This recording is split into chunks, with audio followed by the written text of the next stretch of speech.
We are built for this network, for the strong, not the weak.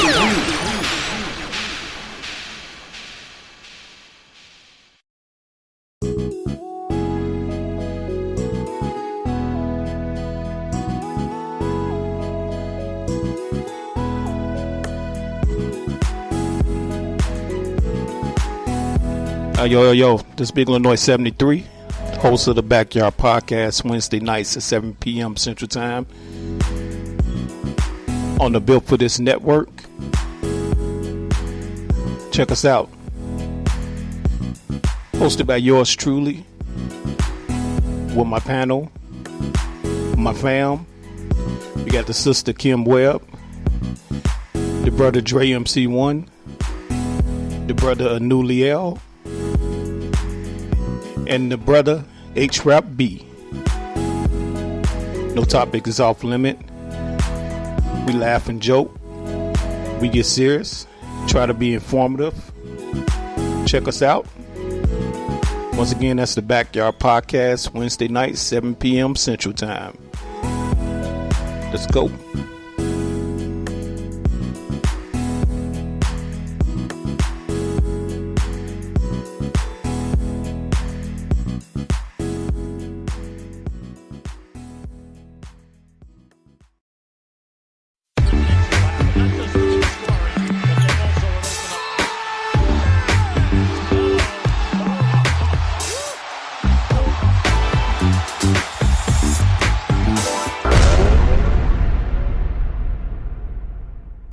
Hey, and welcome back to NBA Got Game TV. Thanks for tuning in, guys. If you follow the NBA for such a long time like we do, you probably also feel that sometimes great players get forgotten with time. Especially in an era like the 80s and 90s where you had such great players like Magic Johnson, Larry Bird, Michael Jordan, Charles Barkley, Karl Malone, and so on and so on. Many players that were really great just get overlooked with time. Of course, to our younger audience, there will be players that you simply miss because of your age. But don't worry, this is our list of players that you should know. To qualify for this list, the player had to have less than 6 All-Star games. So, before we start, if you like this video, please give us a thumbs up and subscribe to our channel. And without any more blah blah, let's go. We're gonna start our list with Latrell Sprewell, a 4-time NBA All-Star. If we had to compare Latrell with any current player, we would say Russell Westbrook. Simply because there are not many players that attack the basket so aggressively like those two guys. Spree was a super athletic shooting guard who was drafted by the Golden State Warriors in 1992, 24th overall. He was the steal of the draft. In his rookie season, he already averaged almost 16 points and quickly became a fan favorite because of his spectacular dunks. He had his most successful years with the New York Knicks when they made it to the finals in 1999 as an 8th seed. Spree will hopefully always be remembered as one of the most explosive players ever to play the game. The next player on our list is Damon Stoudemire, and he had no All-Star appearances. Damon Stoudemire reminds us a lot of the 2017 Isaiah Thomas. The left-handed and undersized point guard was the 7th draft pick in 1995. Damon exploded in his rookie season, already averaging 19 points and 9 assists per game. Being the first franchise player of the newly founded Toronto Raptors, Damon quickly was known as Mighty Mouse. In the late 90s, Damon was on the verge of becoming an All-Star before he was traded to the Portland Trail Blazers, where his role changed and he was one of many star players. Still, Damon will always be remembered as one of the best little guys in the NBA. Next, we have Tim Hardaway Sr., a 5-time All-Star. Tim Hardaway had the original killer crossover. When he entered the league, he became a part of the famous Run TMC, which were Tim Hardaway himself, Mitch Richmond, and Chris Mullin. The young run-and-gun Warriors quickly became his team, and he proved that almost nobody could defend him. In 1996, he was traded to the Miami Heat to form a dynamic duo with Alonzo Mourning. Thanks to Tim and Zoe, the Miami Heat were reborn and turned into a successful franchise with legendary battles against the New York Knicks and the Chicago Bulls. Next on our list is John Starks, a 1-time All-Star. There are only a few players in NBA history with John's heart. John was never drafted by an NBA team and had to fight for a spot on the Golden State Warriors roster in the late 80s. After only 36 games, John got waived, and he had to play in the CBA for the following year. In 1990, the New York Knicks and their new head coach, Pat Riley, gave John Starks a chance, and he sure used it. He became one of the elite shooting guards in the NBA and was nominated for the All-Star Game in 1994. Starks is still best known for his battles with Reggie Miller and Michael Jordan. Crucial free throws missed by Cartwright, and the Knicks lead remains at 3. We're down to 50 seconds left in the fourth quarter. Starks, yes! What a move by Starks, who was able to sky to the basket. The Bulls call for time. The next player on our list is Allen Houston, a two-time NBA All-Star. To compare Allen Houston with another player, we would say probably Ray Allen. Houston was an elite shooter who was drafted by the Detroit Pistons in 1993.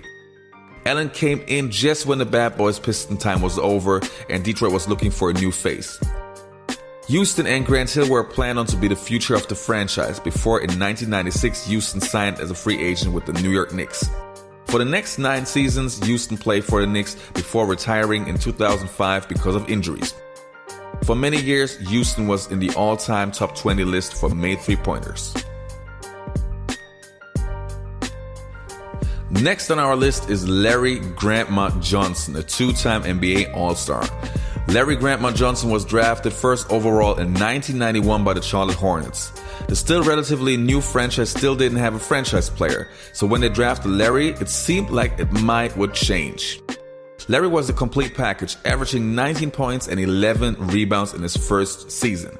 He would become the Rookie of the Year in 1992. In his second season, he was nominated for his first NBA All-Star game, and he became one of the most popular players in the entire league.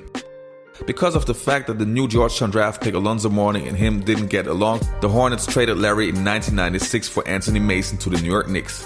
Larry's role changed in New York, and the once charismatic superstar became the third scoring option for the Knicks.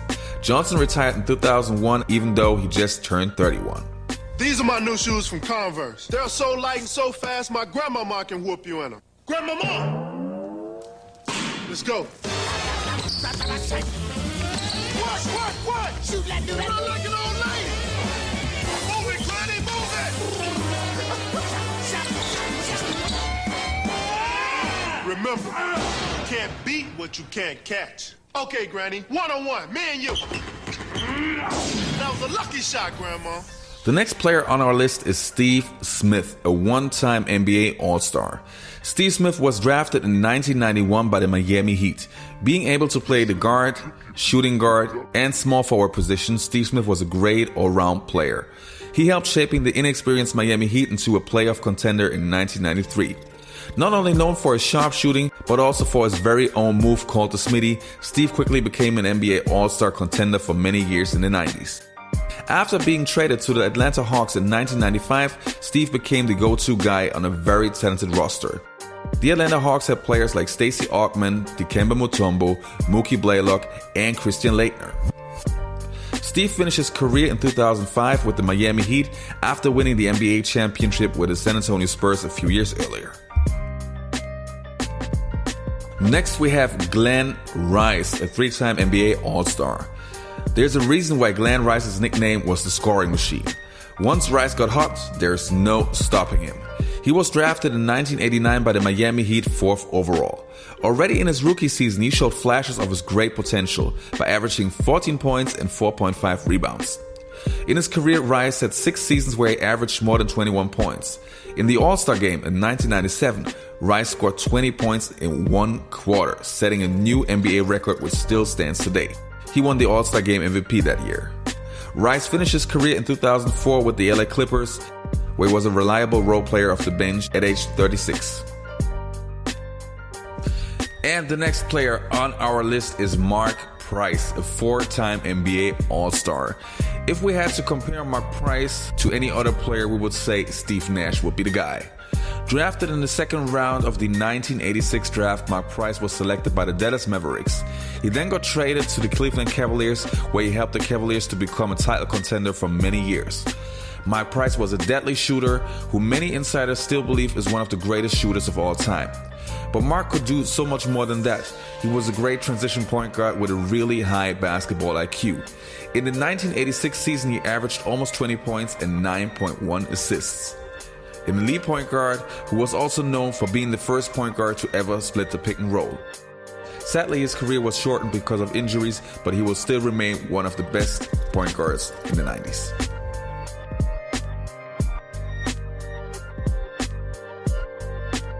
Last but not least, Shawn the Rain Man Kemp, a 6-time NBA All-Star. Everybody who believes that Chris Paul and Blake Griffin were the original Lob City hasn't seen Shawn Kemp and Gary Payton in the 90s. Drafted by the Seattle Supersonics without Kemp ever playing a college game, Shawn had a rough start in his rookie season. But already in the second season, he showed his all-star potential, averaging 15 points and 8 boards a game. With the arrival of Sonics coach George Karl, Shawn turned into a superstar. Known for his incredible dunks and dangerous mid-range shot, Kemp was an elite power forward who took the Seattle Supersonics to the finals in 1996, only to come short against Michael Jordan and the Chicago Bulls. Until today, Shawn is remembered as one of the best in-game dunkers in NBA history. He retired in 2003 with the Orlando Magic after gaining a lot of weight and not being able to regain his shape. But still, Shawn Kemp was awesome.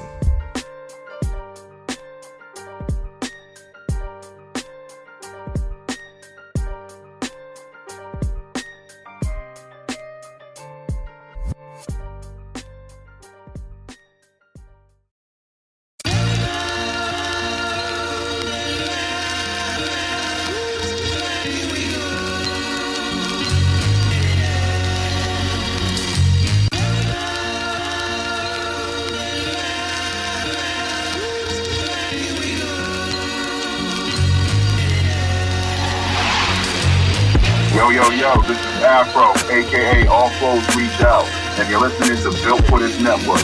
Yes, sir. From the building, stay bomb.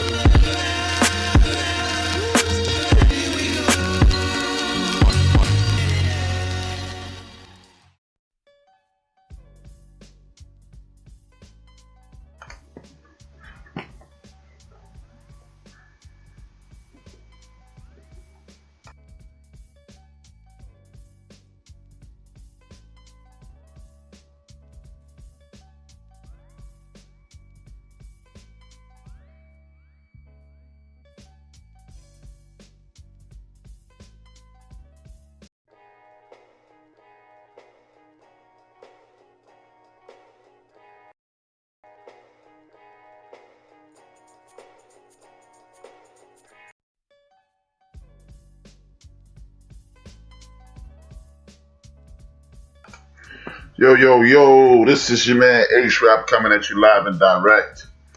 This is the End of the Bench Podcast. Thank you for tuning in. Good morning, good evening, good afternoon. Depending upon where you're listening to the program, thank you for tuning in. Before I get the show started, I want to say rest in peace to the homie JD. Lost a good friend today, good guy, man. Took a nap, never woke up. Rest in peace, JB. You would definitely be missed. Good guy. I don't know what else to say. Thank y'all for tuning in. As usual, this is the End of the Bench Podcast. I'm built for this network. It's been a hell of a week in sports. I want to thank everybody for tuning in. As I say every week, this is a podcast. The reason I say this is a podcast is because you can listen to it today, tomorrow, whenever you have time. This is going to be a magnificent ride. Thank you for tuning in. Please hit the like and share button on your social media platforms. I literally sent out the wrong link to everybody who I traditionally sent out a link to. So if you didn't get a link, you should already have a damn app on your phone. But if you don't, I'm going to be sending them to you currently. Shout out to everybody who listens in. Shout out to the entire chat room. Shout out to the background listeners. You know what I do every week? What I do every week is send a salute to the people in my family and the people who have transitioned, I call them my ancestors. Salute to everybody who is connected to me with this last name, the last name Williams, which is me and my pops, my moms, my brothers and my sisters who are always in the building. Mad love.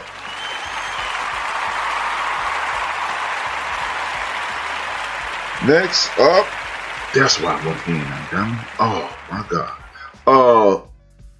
The Whitmore, Pollard, Turner, Battle, Cotton, Harper, Bailey, Chris, Lansdowne, Liggins, Duncans, and you already know HRap B is in the building, joined by my main man, Joe Williams. If you are going to miss the program, you can always come back to Spreaker.com, look up Built for This Network, and check out everything on the network. You can go to our YouTube station, which is Built for This Network. As usual, Built for This Network Radio, iHeart Radio, Spotify, Google Podcasts, Castbox, Deezer, Podcast Addict, Apple Podcasts, or wherever you download your podcast at. Always check in with us. Hit the subscribe, comment, do what you got to do to be where you got to be. We are in the place to be. We got Joe from Houston in the building. What's good, brother? Hello, man. As usual, we had a good weekend sport. Condolences to your friend and his family. Man, it is a terrible situation. I'm humbly sending condolences to everyone else that knows that nickname. Yeah, man. Good dude, man. Good dude. Took a nap, never came back. It's all you can really say, man. Wish the best for him. Wish the best for his kids. Hope everybody in the family's doing okay.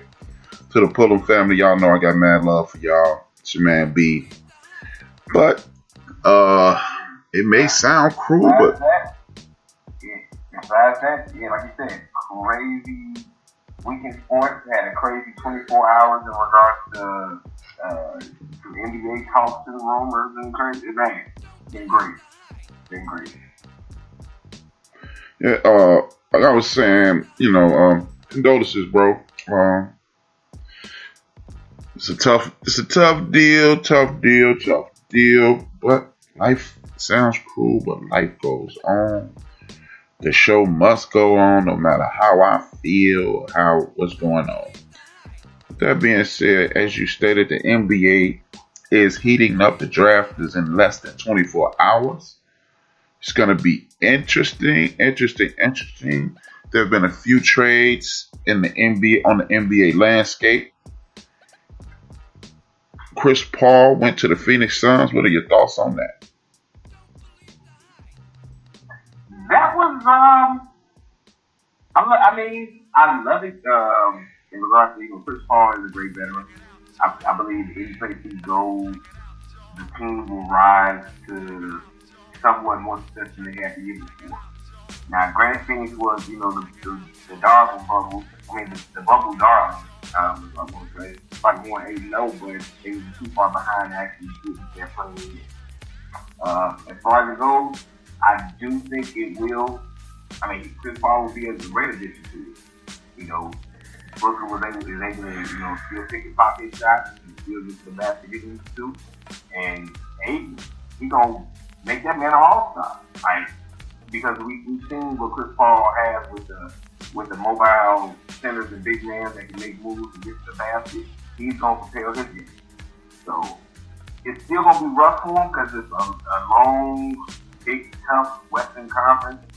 And plus the trades being made. We're gonna see what happens. But I'm excited for him. I think it's an excellent trade.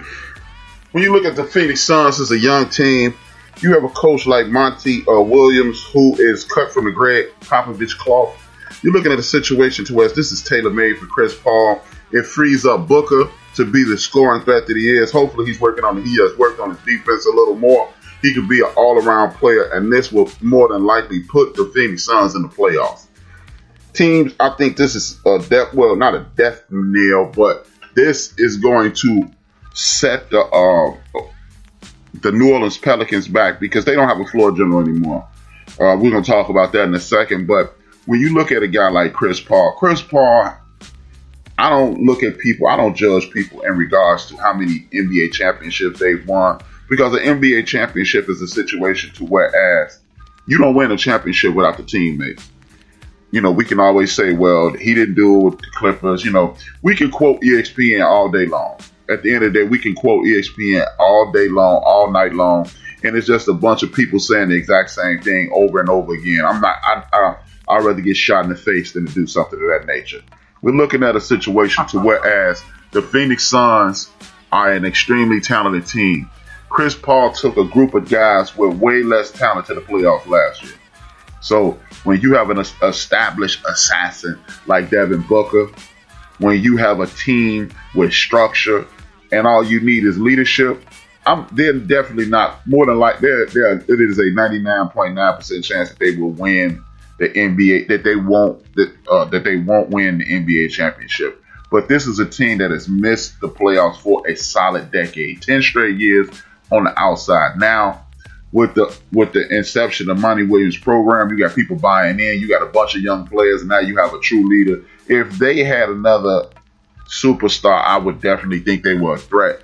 In the Western Conference, I don't think so. But when you have a lot of players moving around, you never know. I would put Chris Paul up next to anybody. And then the good thing is this.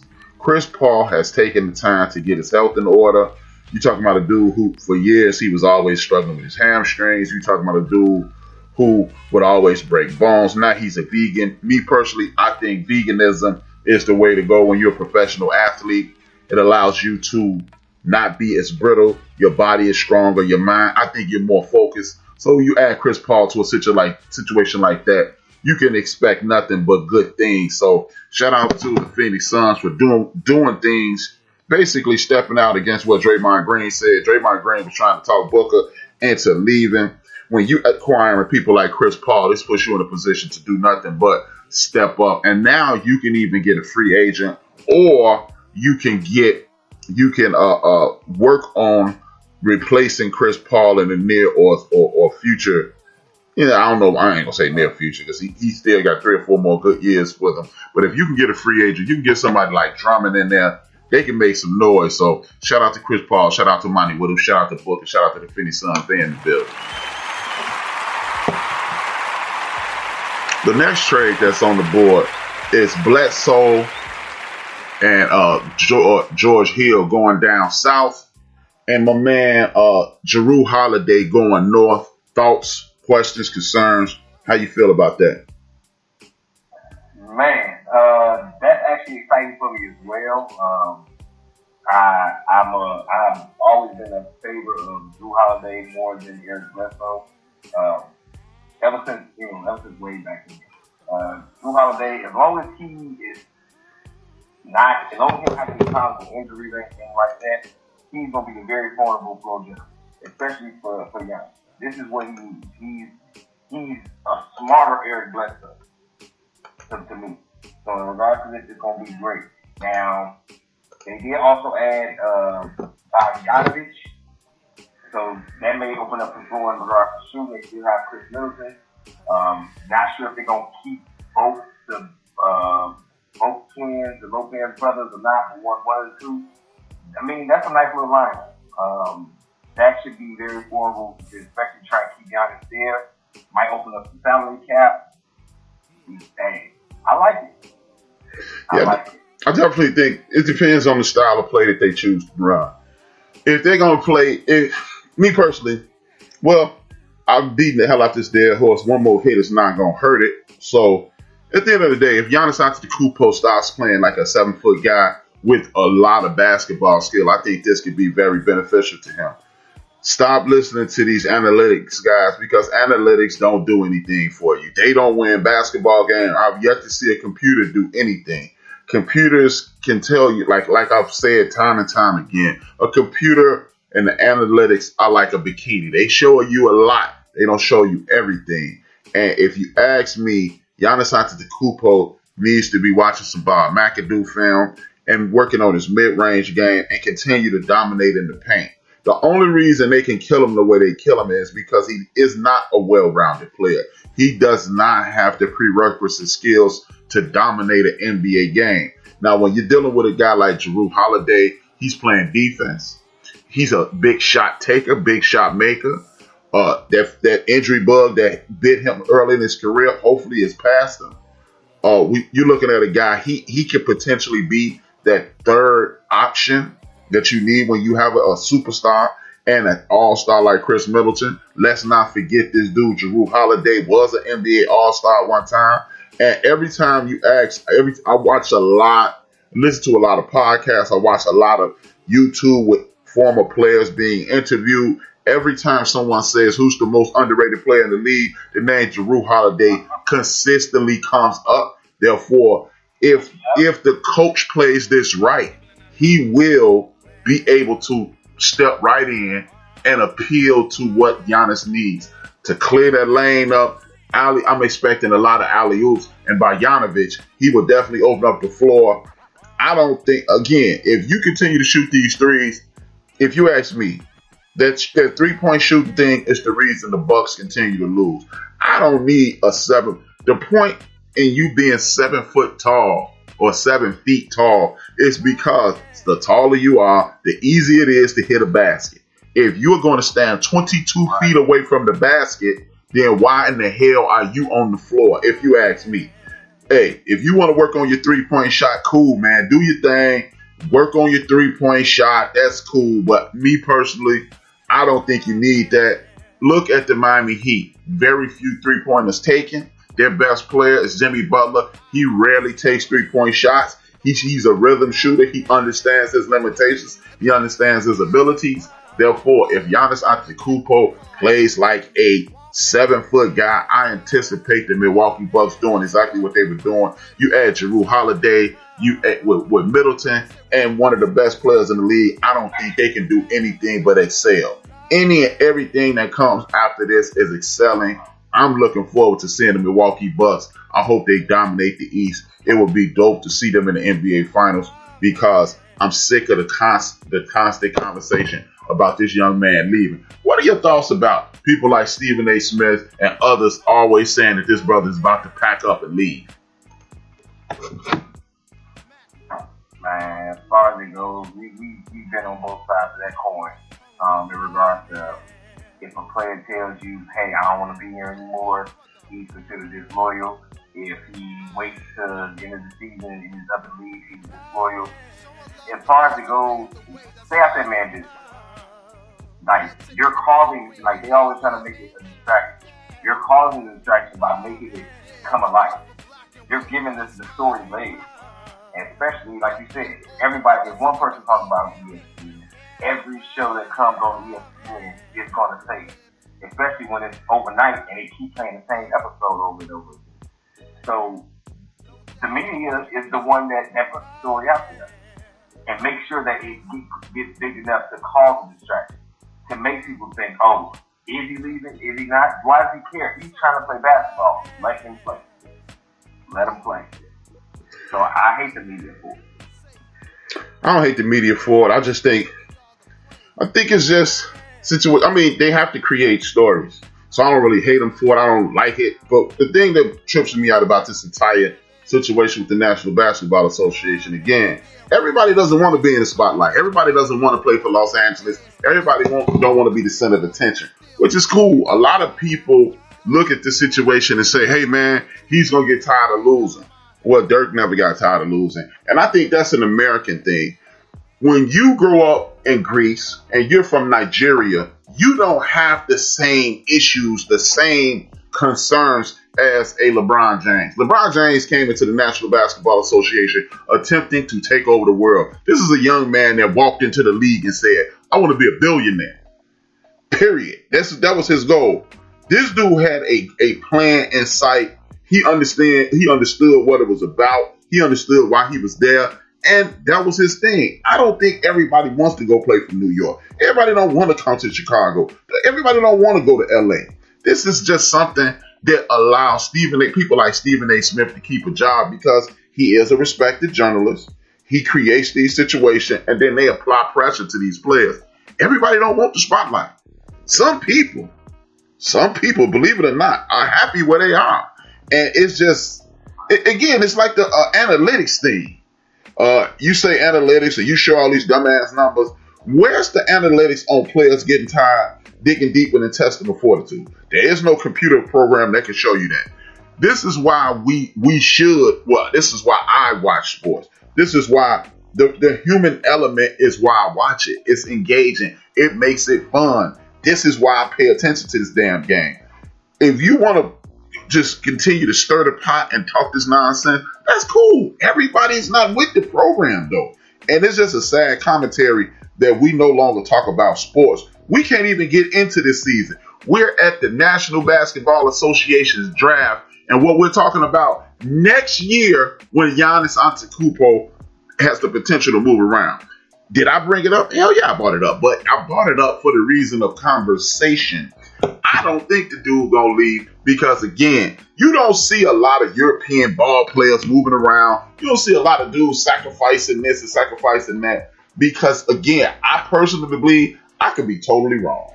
I could be totally wrong, but I think that's an American thing because Americans watch ESPN for the gossip. Europeans, in my opinion, watch the ESPN for the highlights and what the hell is going on with the world. We are engaged in that nonsensical madness that we call, man, that's the game, though. But it ain't the game. It's not the game. Because, again, I've been doing this sports yapping, barbershop talking, backyard kicking it, on the phone, yelling, on Twitter thing for the better part of the last 25 years. I remember when I'm old enough to remember when sports talk radio went off. At 6 o'clock, nobody had a show at 6:01. I'm old enough to remember that. And back then, we talked about sports. When the free agency thing comes about, it comes about. To me, it's just pure madness at this point that we talk about the next move. We're talking about the NBA 2022 season, and we haven't even finished the calendar year, the 2022-2023 year, and we haven't ended the calendar year of 2020. This is what takes away from the beauty of the sport itself. It used to be like when you were old school guy, I remember around this time of the year, even though we're dealing with a pandemic, so it really throws the entire calendar off. Around this time of the year, we were warming up with the Great Alaskan Classic. We were warming up these college preseason tournaments and things of that nature. They were just starting to squeeze college in. The NFL was winding down. The NBA was in effect for 2 weeks. But we start off the off season talking about next season, which by and large destroys the fabric of this season, if you ask me. I don't understand why people do it. It's cool. If that's what people want to talk about, I can't tell you what to talk about. But it's just kind of whack to me. I mean, you're a younger guy. Help me understand where y'all coming from when y'all are willing to talk about the very next season, the free agency from next year, and you haven't even dribbled a bat. The damn draft haven't even happened, and we got people like Smith on TV talking about next year, the following season. Help me understand, why would y'all even pay attention to that? Because this is why I no longer watch ESPN, because that ain't what I'm here for. I'm here for what's happening. Help me understand. Yeah. It's that old microwave thing. In regards to announcements, everything, everybody wants everything done right now. So everything done fast. So you're looking ahead, trying to see how this person can make this move or this person can get together. So it's like, you don't know what's going to happen. Anything can change this year. So it's like, God forbid, knock on wood, one of these guys have an injury. Are you still going to look at them the same going into the next calendar season or next basketball season? It's the weirdest thing ever to me. So, but yet still, y'all pay attention. Oh man, I'm a basketball fan, so I'm gonna watch whatever. I'm gonna watch it. So you don't care about competitive. You don't care if the Knicks are good. You don't care if the Clippers are good. You don't care what's going on with the Sacramento Kings. I mean, if you're a basketball fan, you should be paying attention to the entire league. No. Now that's where I misspoke. In regards to this, I do watch everybody. I watch all of it in regards to this sports center and listen to the stories that they're trying to make up. I really don't care for that because it's biased. I mean, more so, where I get a lot of my information from the Bleacher Report because it's about everybody. Like, that's why I usually go to. So they have the Game of Thrones and stuff like that to be funny, but they come with us with the articles and stuff like that. I'll read those before I listen to somebody on ESPN. It's just, I mean, you know, and again, this is not an attack on you. I'm really attacking your generation. But all of y'all say that, but Stephen A. got the highest rated show on TV. The number 2 show is Shannon. The number 3 show is the show that people, in my personal opinion, even though I don't watch it anymore, the Nick Wright show should be the highest rated show on TV because they talk about the entire landscape of sport. But people don't even pay attention to Nick Wright and Brandon Marshall and that crew. I don't even know who and that lady. I can't even think of her name. And the fact that I'm calling her that lady, Brandon Marshall, old boy, and Nick Wright is a perfect example of what I'm talking about. It's like, why in the hell does the entire sports world, and no shade towards Smith and Kellerman and mad love to Shannon Sharp. I think Skip Bayless might be one of the stupidest guys on TV. But I just don't get why these people are. Jenna Wolf, thank you. Shout out to my man Microwave. Thank you for being it. Thank you for the support, my brother. I ain't want to interrupt. I was gonna be there. Kevin Wiles, he is whack as hell. But still, they talk about the entire world. I don't watch the show anymore. And I might start watching it again because even when Chris Carter whack ass was on there, I was like, man, they are actually talking about the game.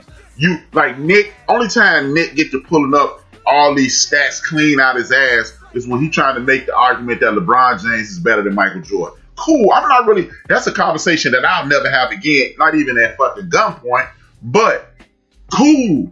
But Nick Wright he actually gives opinions, not hot takes. He's not, okay, it's week 9. Let me tell you what's going to happen week 18. No, I don't want to know what's going to happen week 18. I don't want to know what's going to happen week 12. What happened last night?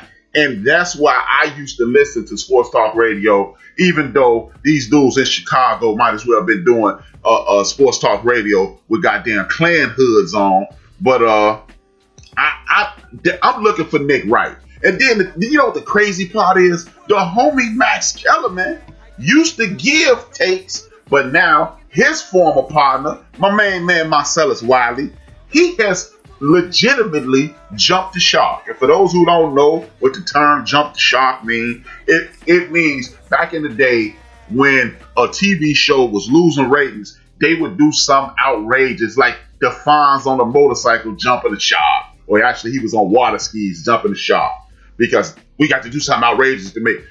Every day is some hot take. It's, I'm going to make you listen. But then you listen for 10 minutes and it's like, dude, who the fuck are you listening to? And I don't know, man. Nick Bond, shout out to Microwave in the building. Much love. Got mad love for you. Thank you for participating. Had my ears on. Dope show early today. I need y'all to, if y'all don't know who Microwave is, a good brother, he's on X Squad Radio. Don't hit the follow on Microwave, because Microwave don't do shows on his name. Go find X Squad Radio on Spreaker.com, and then you can find out when Microwave come on. But for those who do know, Tuesdays and Fridays at 9 p.m. Central Standard Time, 10 p.m. Eastern Standard Time, and 7 a.m. Pacific Standard Time. Dope show, mad energy. Cat who is doing exactly what I'm saying, giving opinions and not just hot takes. Don't nobody want to give a damn about you being able to peek around the corner and see, because if you wrong, you don't get anything taken away. And this is what I'm tired of. I mean, dude, again, I've been doing the sports talk thing my whole life, man. I got uncles, Thanksgiving, cousins. On my mom's side, I got literally 16 fucking uncles.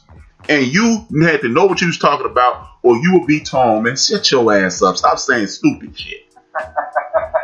And when people, you know what, the thing that annoys me the most is when you're talking to the homeboy and he is saying something that you know that he don't have the mental capacity to know about. Where you get that from? What you mean? I mean, everybody think that. Well, I didn't ask everybody. I asked you. Right.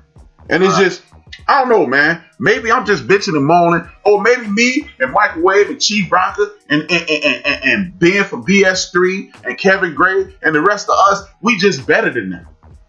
And that's what I'm leaning towards, because I really don't give a damn what Stephen A. Smith said. Shout out to that homie, man. He went from going to school for fashion design to being the face of the largest sports entity on earth. Big ups to Stephen A. Smith for doing the goddamn thing. But simultaneously, you whack as hell, fam. Because all you do is regurgitate this bullshit that some egghead did on TV. I would rather you give me the wackest. I would rather, what's that dude name? Microwave just named the dude who me and him don't like. Tom something. Oh, Kevin Wild. Kevin Wild. I would rather listen to Kevin Wild than listen to Stephen A. Smith, because I'm listening to Kevin Wild's whack ass opinions. I don't need to hear Stephen A. Smith repeat what Marcus Spears said, or what Ryan Clark said, or what Rex Ryan said. And that's the thing. The few times that I watched that show, even though Mike Greenberg is on the whack side, I like Mike Greenberg for one, because me and him share the same birthday. Birthday bias. Leo's in the building. You already know. DJ Knox in the building. Leo's run things. Ask Barack Obama. But I remember Mike Greenberg when he used to be on this small network here at a startup network called CLTV. So when he transitioned to ESPN, I just follow him. And Greenberg ain't all that whack. I'm just a fucking jock and he a nerd. And that's just the end of the day. But at least those dudes, my man RC said he can't stand Gemma Wolf. But you know what? I ain't a big fan, but RC, I like that show. I'm going to start watching it as of the AM. The reason I like that show, bro, is because Jenna Wolf, Nick Wright, homie, whatever his name is, I ain't really trying to remember his name, and Brandon Marshall, I know I'm going to get their opinions. And when Bart Scott used to be on that, that's how Bart Scott felt. And when every once in a while, the few times that I done caught that Greenberg show get up, Rex Ryan is literally out here calling out coaches. Shout out to Rex Ryan for doing that, because he don't adhere to that bullshit. The coaches fraternity, you're not supposed to do that. Rex Ryan calling you out. If you do something stupid, Rex Ryan gonna call you stupid. If you want to participate in the show, you are more than welcome to do so. If you disagree, agree, or just want to participate, the number is 605-313-4379. 605-313-4379. The access code is 92547. Please don't, it's going to tell you that if you call in, it's going to say, what's your name? Don't say your name. I'm going to get a notification, and then I'm going to introduce you, and then you can speak, you can talk that talk. Somebody said Joy Taylor. Joy Taylor is dope. Shout out to Microwave. Joy Taylor is dope as hell. I hate Colin Cowherd. I will push him in front of a moving train. But at least those are his opinions. And if for all the disdain I hold in my heart, we want to repeatedly punch him in his face, those are his opinions, man. And I can respect that. Even though I think the man got a low-key sheet in his closet. I think the man got a yellow flag with a cobra on it. Look that up. That's a rabbit hole. Go down that rabbit hole. You do yourself a favor, black people. But I can honestly say I disagree with 99.9% of the shit. You know what? I disagree with about 60% of it. I just don't like his ass. He could say HRap is dope. I'll be like, man, HRap whack as fuck. That's how much I don't like him. But with that being said, at least it's his. Joy Taylor know her business. I follow Joy Taylor on Instagram. Me and her chop it up on Twitter. And every time I see it, every time I turn and can stomach Cowherd long enough, I understand that Joy Taylor is knowing what the hell she's talking about. I remember when I first got turned on to Dan Le Batard, I used to be like, man, this dude is a snob, but he got some silly stuff going on. But at the end of the day, Dan Le Batard and his crew, as goofy as they are, that's them.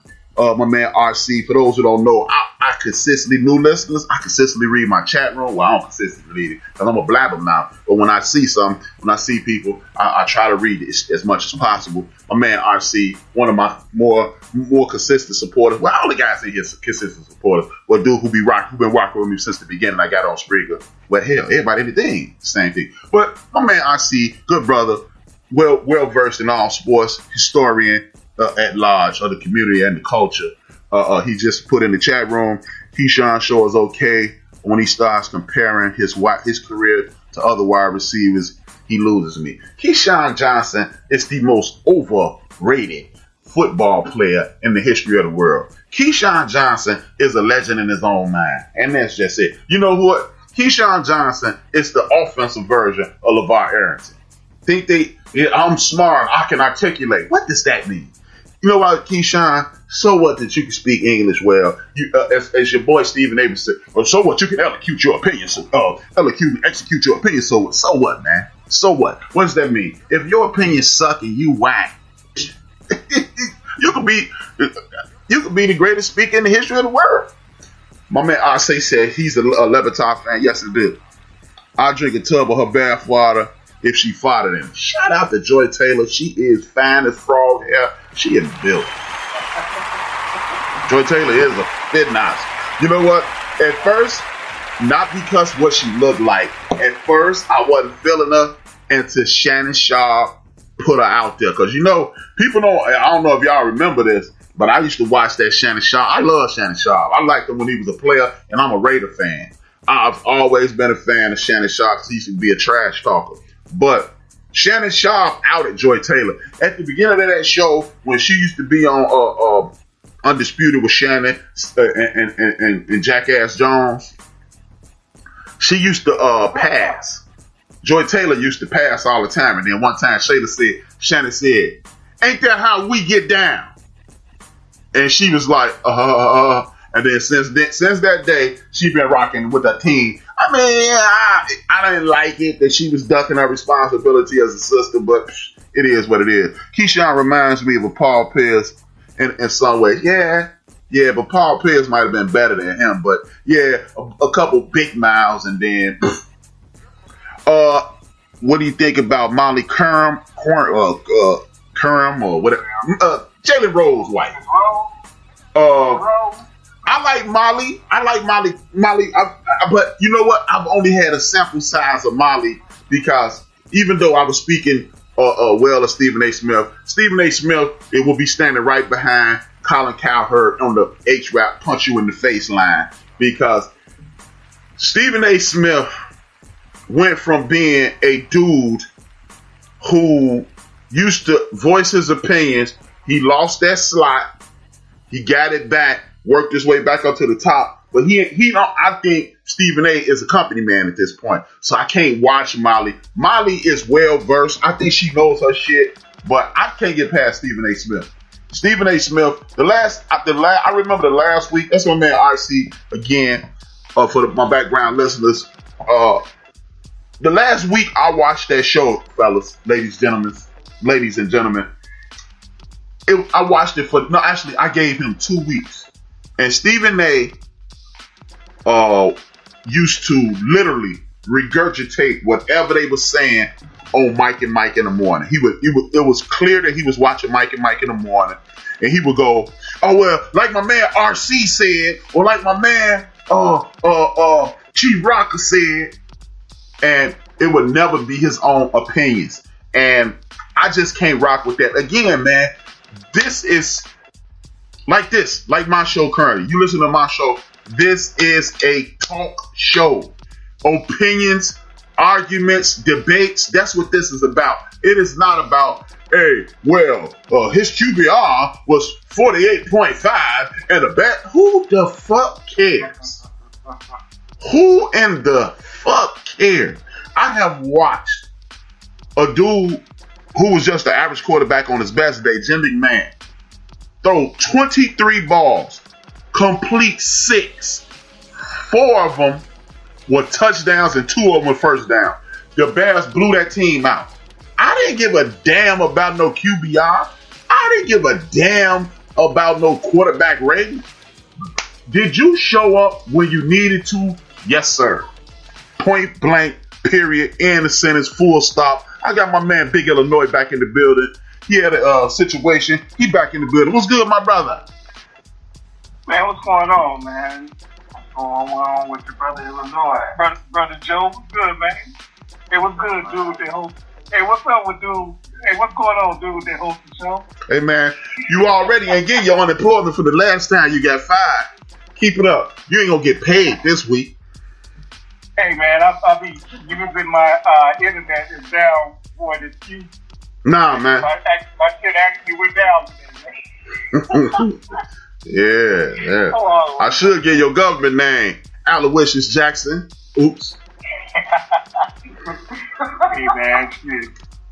But what's good, man? Hey, man, we got some good games in the NFL. What's the mission? Hey, man, we talking basketball, homie. I saw you in the chat room, so you knew what we was talking about. I done told you, man. Your show come on Wednesday, homie.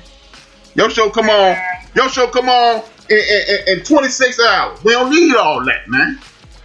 Hey, man, Molly is motherfucking irritating. I'm sorry, I mean Molly is irritating, but the chick that be replacing her from time to time. You just want to bone her, man. I can listen to her and watch her all day. Okay, what was the last thing she said? All right, I'm through, man. Get the hell out of here, bro.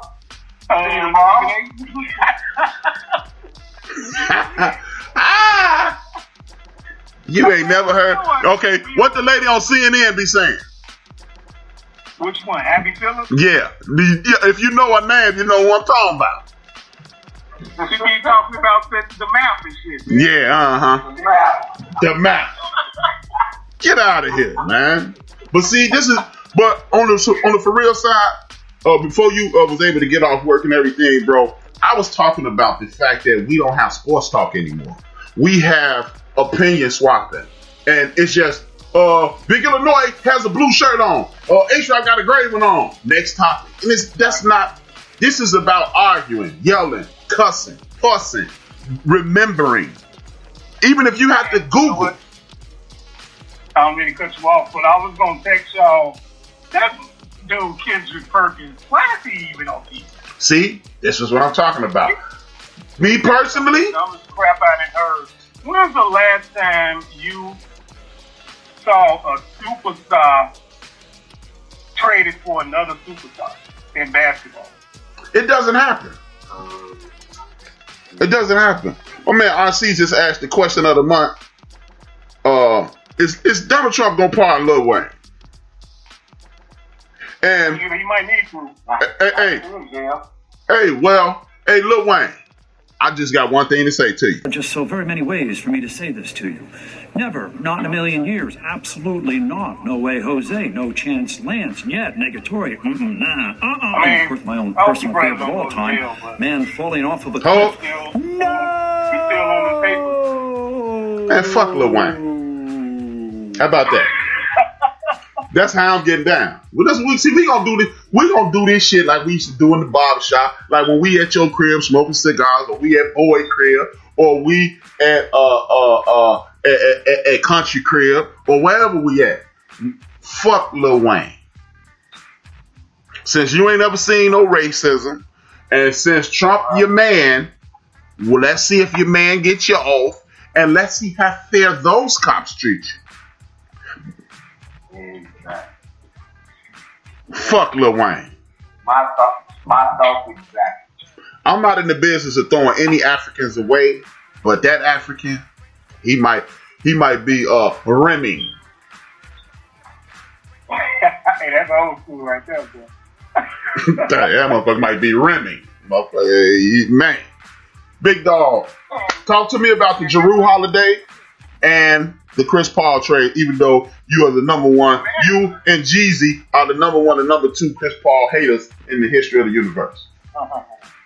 Dude, why? They gave up a lot for Drew Holiday. I mean, damn, man.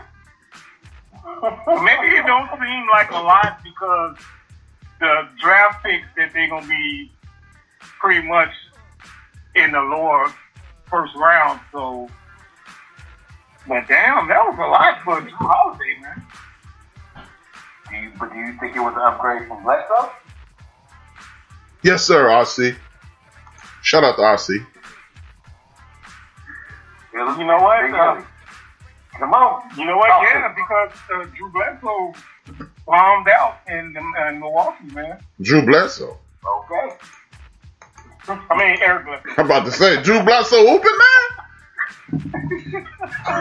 But yeah, so as far as it goes, I think that's more so Milwaukee saying, hey, man, we're going to get you an upgrade. We got you another shooter. Because more so you got rid of Eric Bledsoe, you got rid of George Hill. But Jrue Holiday really not a shooter. He a baller. I understand it. They got rid of DJ Wilson, too. He was a more so a backup power, small forward, power forward, but he was like a utility guy. So that's okay. But in regards to that, they replaced him with Jrue Holiday and by the dude, Bogdanovic. So it's like, yeah. So as far as it goes, I mean, this is putting them in the right position, and it's trying to say, hey, yo, Giants, I'm trying to work with you. So as far as Milwaukee saying, it's like, man, we trying to put you in the right position, get you another player, and we might be able to do something. I don't think that, to be perfectly honest with you, man, if properly coached and stop doing all these stupid-ass three-pointers, play some of that Miami Heat basketball that got them to the finals and made a couple teams go home shooting all them stupid-ass threes because you don't have Steph Curry and Klay Thompson, so stop doing all that dumb-ass shooting. But I think this is a great team. You got Middleton. You got Jrue Holiday, who's a certified star. If healthy, he's a certified star. He can facilitate. He's a big shot maker, big shot taker, and you got the back-to-back league MVP on your team. Properly coached, booyah. Right. Yeah, I mean, they definitely is putting Buddy on notice, like, hey, man, we trying to win. Yeah, I mean, and I just don't think. See, I don't think everybody want to play in Chicago, Los Angeles, New York, Miami. They just don't. I just think everybody in the world just ain't. The Bulls supposedly the rumor is they asked the Celtics about Kemba Walker.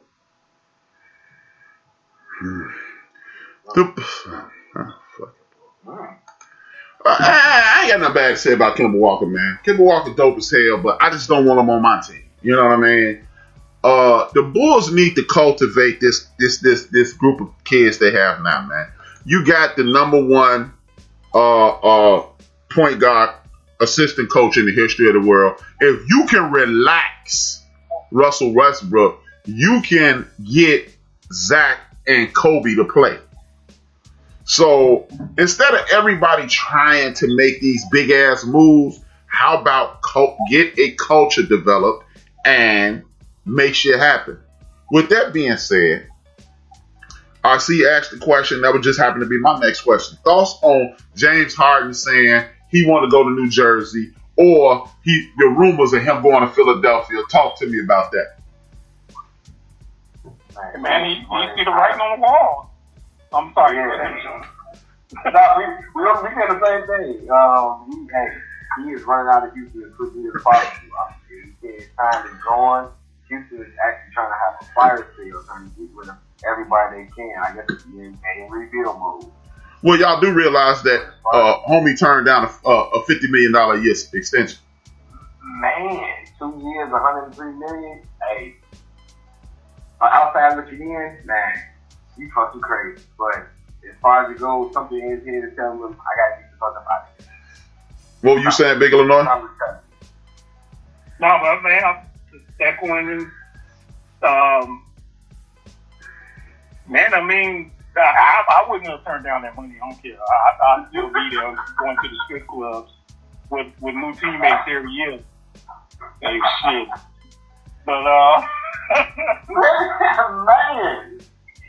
But that's crazy, man.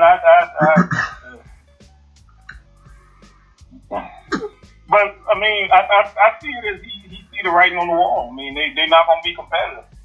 Well, according to RC, he read that they both want out because the owner of the team is a Trump supporter. I wouldn't give a damn if the owner of the team was a Klansman. But because, I mean, at the end of the day, only person who I don't know is a Klansman in the NBA that owns the team is Michael Jordan. So everybody, it is a great chance that everybody who getting paid in America is getting paid. But 85-90% of people in America getting paid by somebody getting paid by a Trump supporter. So yeah, I don't give a damn about that. I mean, how often do you see or talk to these people? I mean, me personally, that heat that LeBron James and Kevin Durant and Paul George got, I think Westbrook and Harden should be getting it. Because, for one, y'all asked for that coach to be hired. For two, y'all wanted to play together. And, hey, y'all gonna be... The Houston Rockets are in rebuild mode every year. Every year. So what's different this year? So, I mean, I'm not a professional basketball player. I don't even play one on TV. But I think they need to be getting that smoke. And to be perfectly honest with you, not Westbrook, but James Harden, he running from responsibility. James Harden does not want to be the HNIC because he understands, just like when I jumped off the James Harden bandwagon last year with 2019 going into 2020, when I jumped off the bandwagon, it ain't that he shook. Some people can deal with the pressure, some people can't. James Harden want to be Vinnie Microwave Johnson. He got the prerequisite stats to get into the Hall of Fame, and he want to be Vinnie Microwave Johnson. He don't want the responsibility of being the man. Now, Russell Westbrook on the other side, he just Russell Westbrook. That's the dude that he's tailor-made for New York. If you can get dude to be running at about, he runs at 100 miles per hour at all times. If you can somehow, some way, Jimmy Walker and Let's Do It Again, trick him, and you're sitting here Portier to come in this room and trick him into slowing down, he'll be an awesome ball player. But he plays at 100 miles per hour, and it seems like throughout his career, he should have slowed down at that point. I got a question for you, though. Okay. All right, so it's obvious that the NBA, where it should be in their best interest to have they box office teams, the Bulls, the Knicks, the Lakers is already that came up. The Clippers is still going to be good. Miami to be competitive. What about, even though Houston is a big market, but it's obvious that they trying to go in a different route, why not trade Westbrook to the Bulls, man? Because I live down the street from the Bulls, and I'll be busting all the windows out of the stadium.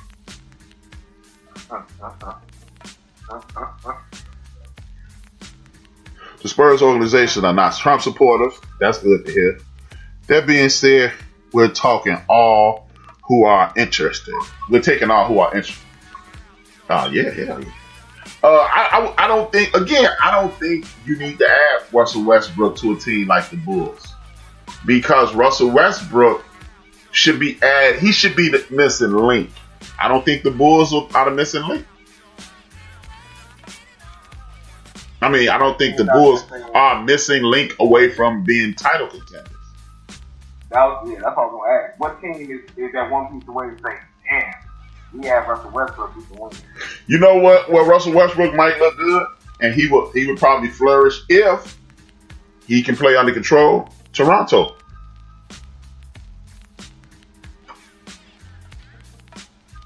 What they gonna do with Big Shot? Who?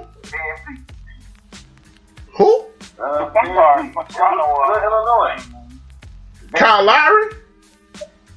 Yeah. Man, Russell Westbrook is a two guard, man. He ain't no damn point guard. And Kyle Lowry a free agent anyway. So he need to be down hollering at the Spurs. With that being said, Spurs there's been rumors that the Spurs are in conversation with the Los Angeles Lakers. Oh, and we didn't even talk about Schroeder. The Spurs are in conversation with the Los Angeles Lakers to pick up DeMar DeRozan. Thoughts on, if that happens, thoughts on that? I hope that don't happen because I don't want Kuzma nowhere near the San Antonio Spurs. This is my opinion. What's wrong with Kuzma? Man, that dude was the most overrated. The way that you were talking about Keyshawn Johnson, the way you think he is, that's how I feel about Kuzma. That dude is he a legend in his own mind. That dude Casper. Remember how they used to call Derek McKee Casper? Yeah. That dude is Casper. And at least Derek McKee used to actually show up, though, from time to time. Kuzma is just, nah. They have to get a 3-team trade and have to be to do that. Man, well, I was DeMar DeRozan trade for the Lakers, but I mean, like you said, would it help the Spurs give it up? I doubt it because I don't think the guy who's been helping the Spurs. I don't see them actually doing it. But I think the Schroeder pickup would actually be decent. They've already moved Schroeder. Schroeder is a Laker. The Schroeder trade is decent because you give it Danny Green, and it's a possibility of boosting Robinson. So that does give you that second option.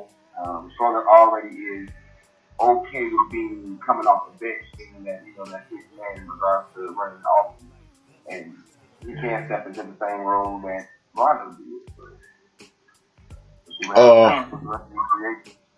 My man RC, shout out to RC. Thank you for continuing to participate. Fred VanVleet wants his money to another free agent. Fred VanVleet is the 2020 version of Isaiah Thomas. Cayete, pendejo, and wait. You're not good enough to be talking about I want to get paid. I'm sorry, Fred. You from the suburbs of Chicago. Big ups to you. Mad love to you, man. You're an Illinois cat, but come on, Fred. You're not doing it like that, son. Nobody's checking. It's not 24 teams going, you know what? If we had Fred VanVleet, this shit is just, can't nobody fuck with us. So I'm going to need you to relax. The only team that should be interested in Westbrook is a team that is ready to roll now and does not have another alpha on the team. I totally agree. Another team that will be good for Russell Westbrook, the Philadelphia 76ers. Philadelphia 76ers. Who would they be getting rid of? Who would they be getting rid of? Ben Simmons. Okay. But isn't that the thing you were just talking about, the alpha?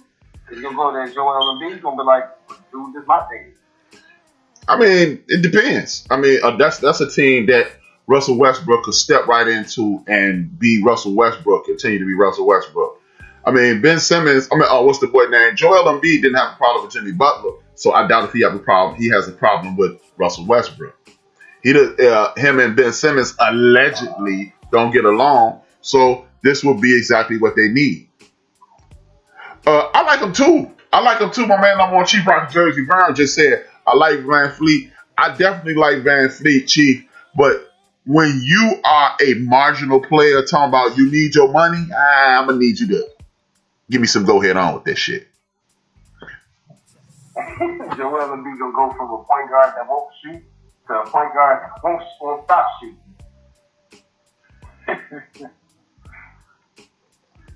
But you also got a dude who's stat conscious, and he is attempting he'll pass the ball to him in the event. But then again, him and Russell Westbrook seems to be on some Carl Thomas emotional type shit because I can remember the time that him and my man got into it. So we won't know. We really won't know what the deal is. Are they cool? Was that just that one night? I really don't know. I don't really fucking know. The NBA draft is right around, huh? What was that? Y'all was talking about earlier as far as the chicks that be on TV. The baddest chick on TV is that she hosts Total Access at like 6 o'clock on NFL Network. Bruh, we weren't talking about that. I think her name Maria Acosta or something like that. Bro, we wasn't talking about that. Oh, well, I'm sorry. You would talk about that. Activated. She's bad. That's what you were talking about. You would talk about that. Y'all were talking about the baddest chicks on TV. Really? That's what we was doing. That's what you heard. Really? That's what I came in on, man. No, we were not. We were definitely not talking about the baddest chicks on TV. That's what you were talking about. Sorry, man. The fuck out of here, this guy. The NBA draft is upon us. This guy. Oh, y'all was talking about the baddest chicks on TV. The chick on NFL Network is fine. Really? But that's cool. Really, that's what you heard? Hey, turn to it now. You see exactly what I'm talking about, man. Nah, we good, man. We good. We on air. You shouldn't be looking at the chick on NFL Network now, too.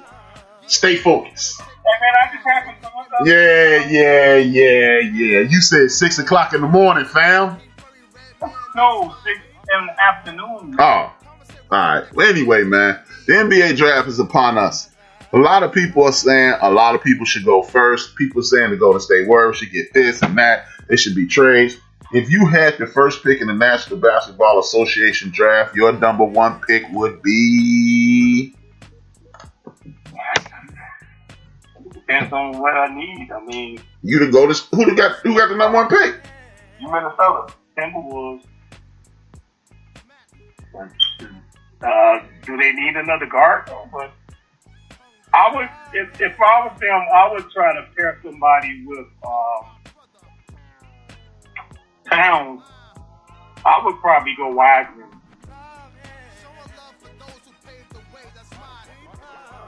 This is why you're the co-host of the podcast, Joe. No, I'm serious, man. I mean, you can never have too many big men.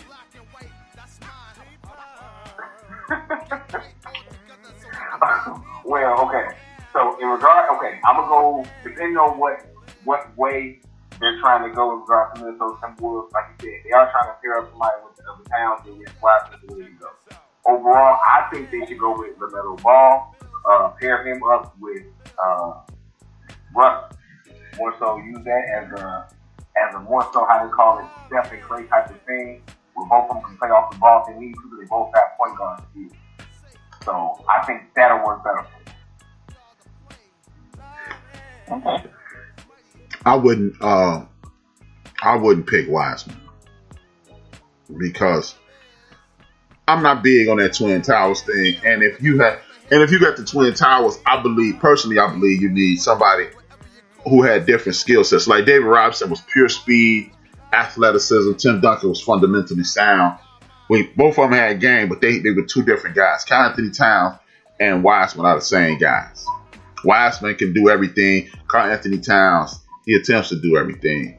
He lacks ferocity, so I don't know if I would pair him with a young dude, because if you are not attempting to dominate on your team night in, night out, do you want a young guy to come in there and see you half stepping, and he may take on those same characteristics? That was a question. That's okay. No, you don't want that, especially if you're gonna play late. So that's why I said depending on the direction you're trying to go.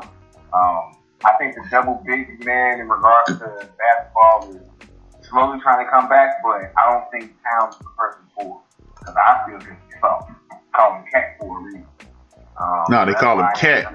No, bro, they call him Cat because those his initials. Karl Anthony Towns.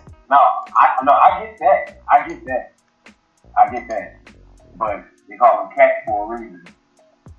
You call it his name, I call it the way he acts. Well, I think I'll go that route, man. You gotta Karl Anthony Towns needs to grow some nuts. I mean, been in the league too long for this. You wanted D'Angelo, you got him. Come on, let's go, man. Me personally, I would get the ball kid first. I've never seen him play, but him and from what I understand, him and D'Angelo Russell play a very similar game. Karl Anthony Towns, at that point, he doesn't need to be the dominant force that he could be. D'Angelo Russell is a very solid young ball player. I'm not going to call him a very good young ball player because you got to do it for 2 or 3 years, in my opinion, to be very good or considered a very good ball player. He's very solid. He did it with the Nets. He did it last year, but the season was interrupted. If he comes out and does it this year, I think I'll be able to call him a very good ball player. I would get the ball kid because the ball kid can put the ball in the basket. Hopefully, they can keep Big Homie in close to the basket to get more dunks, and hopefully he hears people like you. Who would you guys consider the most valuable pick in this draft? No matter what team you have, I'm picking this guy. I guess it would have to be the guy from Georgia, Evans. Because he seemed to have the most upside. Anthony Edwards, 6'3" shooting guard out of Georgia. Yeah. He's going to be a viable piece for somebody, but I think the most important pick is going to be that number 2 pick with Golden State.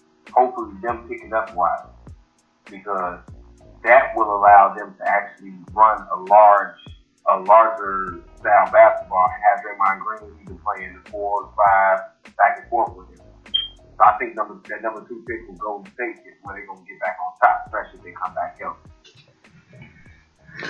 I would agree. James Wiseman is the most valuable player in this draft. I definitely like Anthony Edwards. He gives me the Dwayne Wade vibe without the injury. If he could continue, he got a wide body for a young boy. If he could continue that vibe, I think he'll be unstoppable. He's a McDonald's All-American, wide body, 225 at he's 19 at 225. That's hard to duplicate. That's hard to replicate, and he could potentially be a force. Wiseman is a 6'10", 7 foot forward who can do everything. I don't think Golden State need him, but I think he is going to be an awesome addition to the Golden State Warriors simply because he is exactly what the doctor ordered. That way you can what? I think they need him.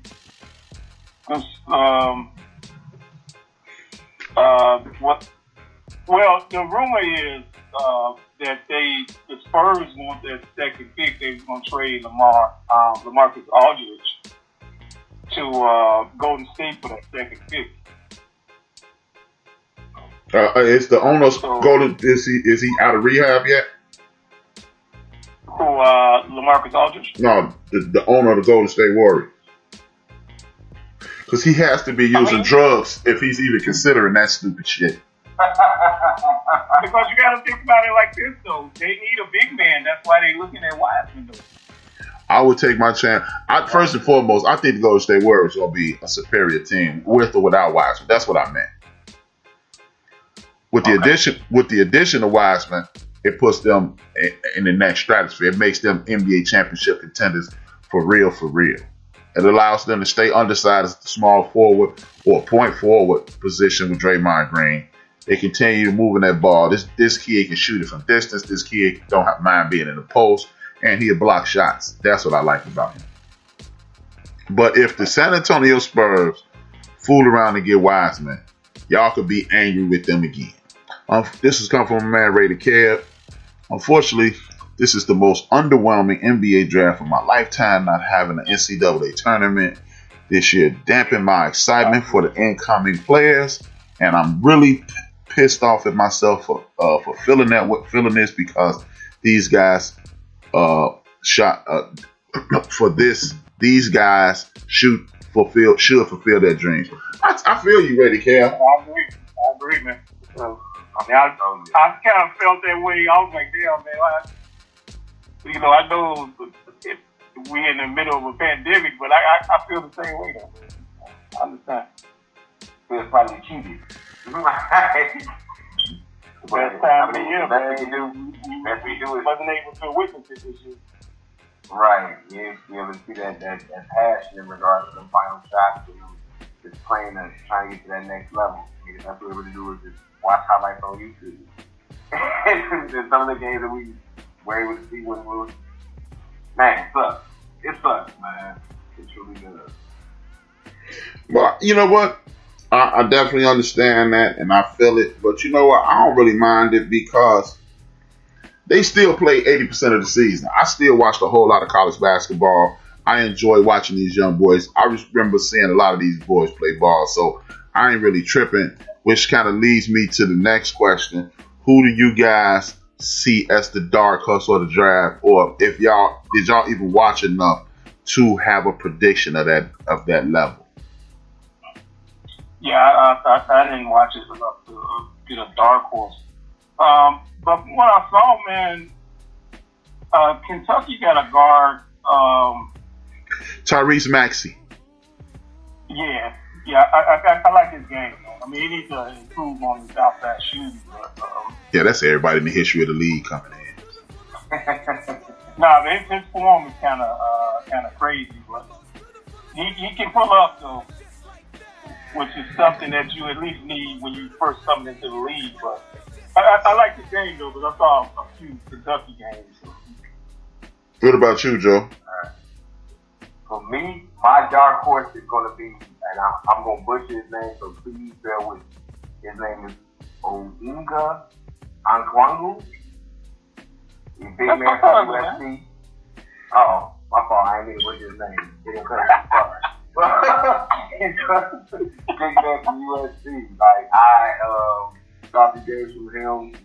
He's a man. He's that multi-purpose forward. 6'9", he's able to play with the back to the basket. He got a little mid-range jumper, of course, as we all say. As he gets to the league, we'll see if that actually translates. Hopefully it does. I think given put in the right position, I don't know where he's going to go.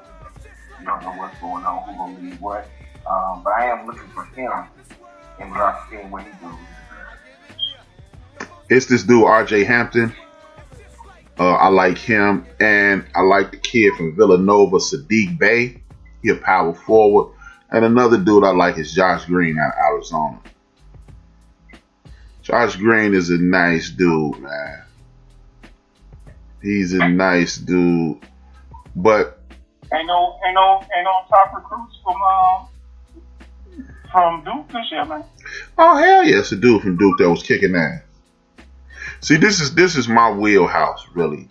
Duke, I think they have a point guard in the draft, if I'm not mistaken. I got to think of his name. But, of course, it's a point guard from Duke. What's his name? Let me look him up.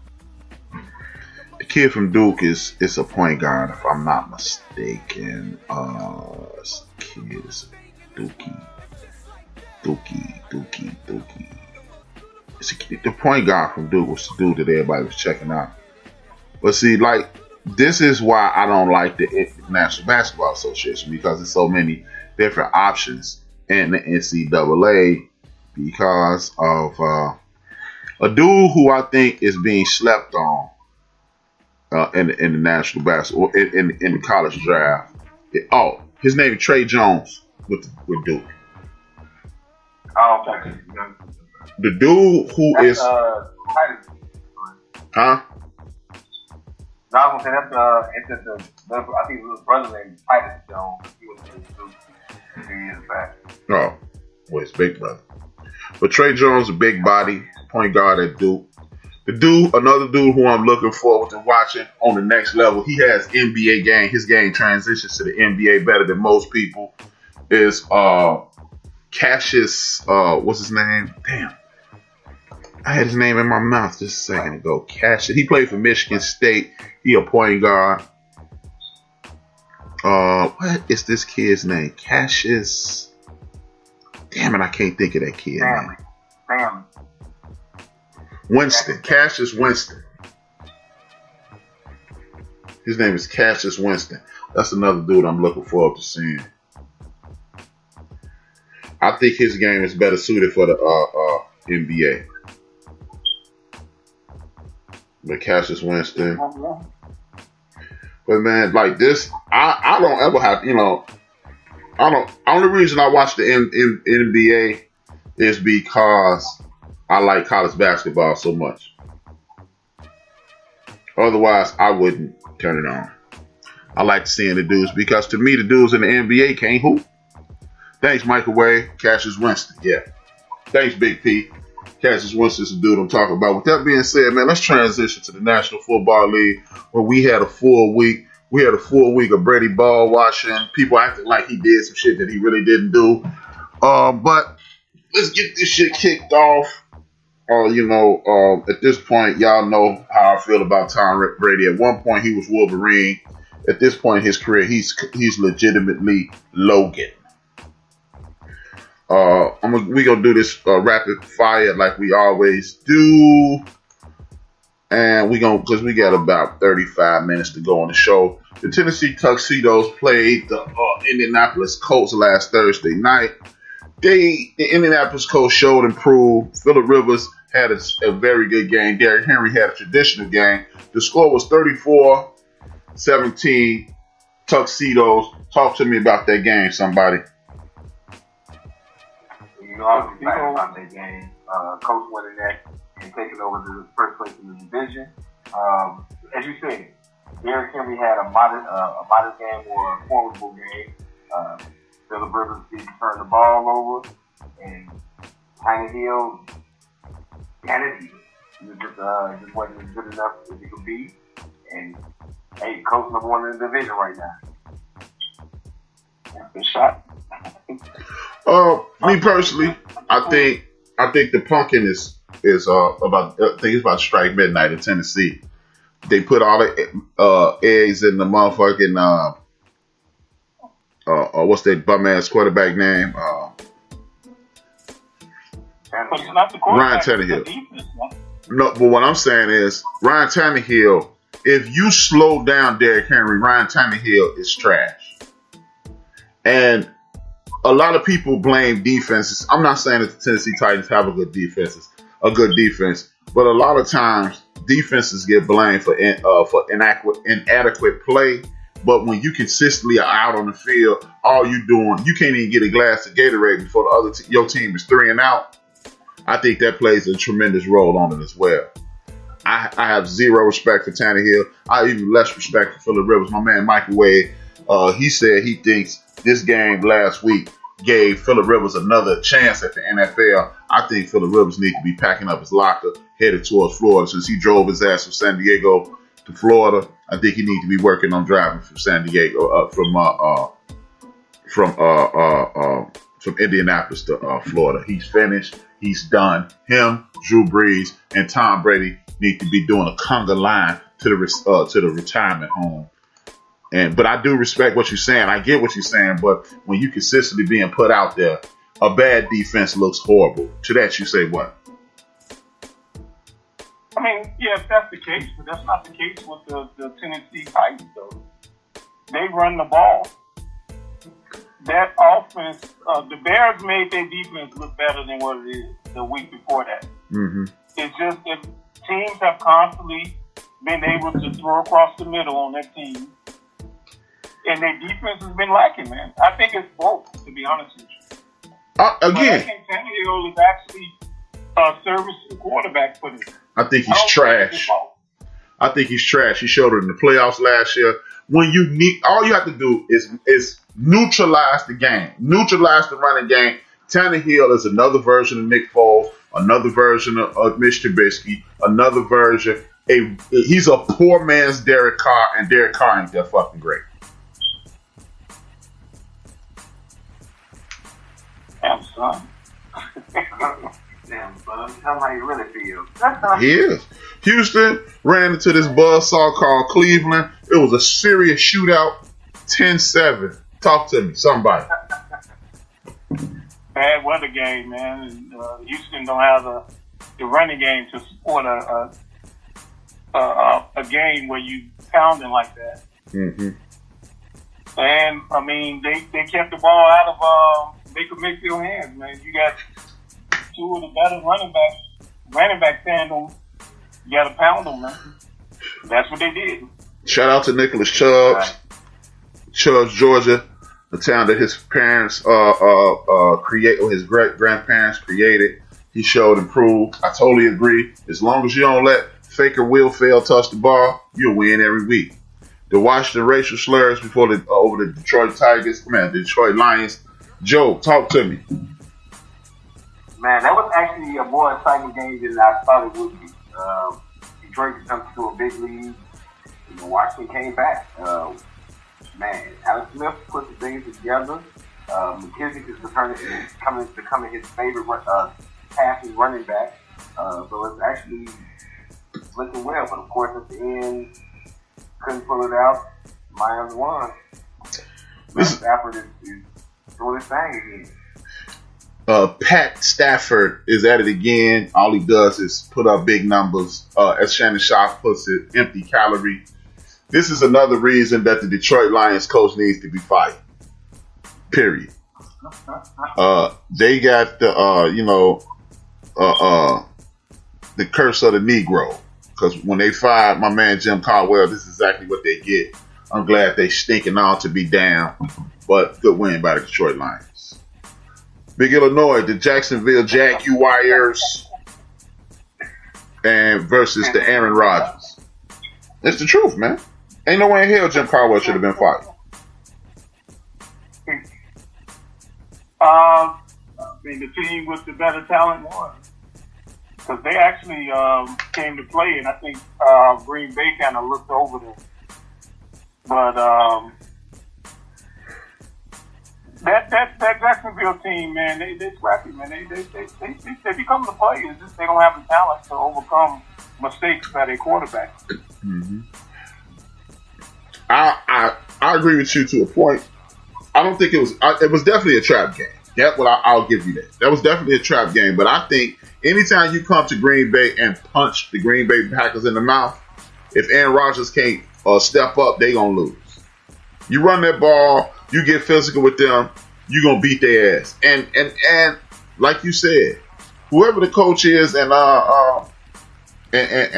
Jacksonville, he's doing a great job. He's doing a great job at motivating these dudes. Everybody on the field understands that they're rebuilding, and he's still getting them to come out there and play every week. They just don't, like as you stated, they are not good enough to overcome mistakes by leadership. But the Green Bay Packers, you punch them in their mouth, they're going to fold every time. They are the human personification of everybody got a game plan until they get punched in the mouth.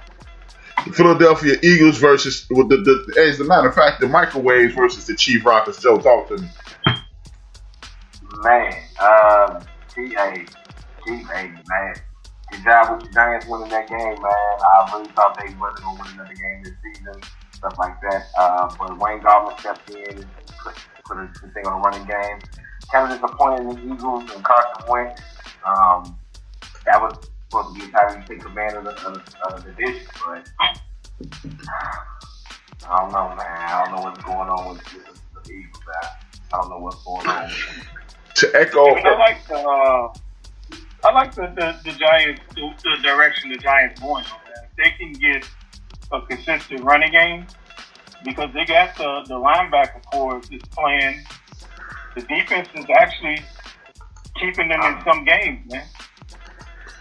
Well, what I saw, and I'm gonna echo what the homie Microwave said this morning.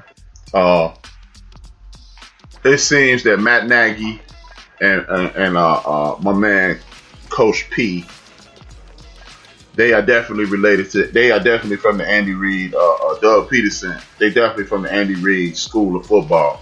They do not know how to run a damn football consistently. When you have a quarterback who's playing shaky, you need to be running the goddamn football as much as humanly possible to get this kid in rhythm. And once you get this kid in rhythm, then he'll be the Carson Wentz that he was looking like last year. But if you are not going to commit to the run, I don't give a damn how well the other team stop the run. You need to have those linebackers taking those very linebackers that you just mentioned, Big Illinois. You need to have those dudes prepared to take a step forward and he can throw it over their head.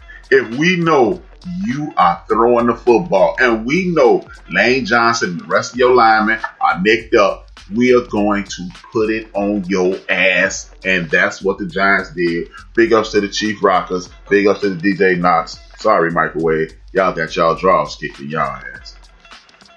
Tampa Bay Buccaneers versus the Carolina Panthers. Talk to me. Man, shoot. Ronald Jones. Man, if you got the flag, run the wings on the floor. Right. That's basically the program that's what they followed. And it was crazy that they followed that because normally Bruce Arians want to have his quarterback throw the ball 3rd and 1. He one of them type of coaches. But when you keep running down their throat, you get within the 5-yard line, Mike Evans catch everything that's thrown to him in the red zone. Yeah. Perfect example of coaches that realize what they're up against. The Carolina Panthers are the worst team in regards to pass rush. Tom Brady is only good when he don't have somebody breathing down his neck. So you run the football, get Tom Brady some air, they kick your ass. I'm still not impressed with Logan, and they won. Denver versus the greatest team in the history of football. I'll take this one. Denver suck. The Raiders the shit. Fuck them bums. Fuck Denver. Only thing was good in Denver is Terrell Davis and Shannon Sharp and Steve Atwater. Fuck the rest of them. Rod Smith too. No. A serious assessment of this is Denver has about $50 million of the $90 million salary cap sitting on the sideline. They are scrappy, but they cannot do it. Finally, Chucky woke up and said, "Holy, wait a minute! I got one of the best running backs in the league." Gave the ball to Josh Jacobs on a regular basis.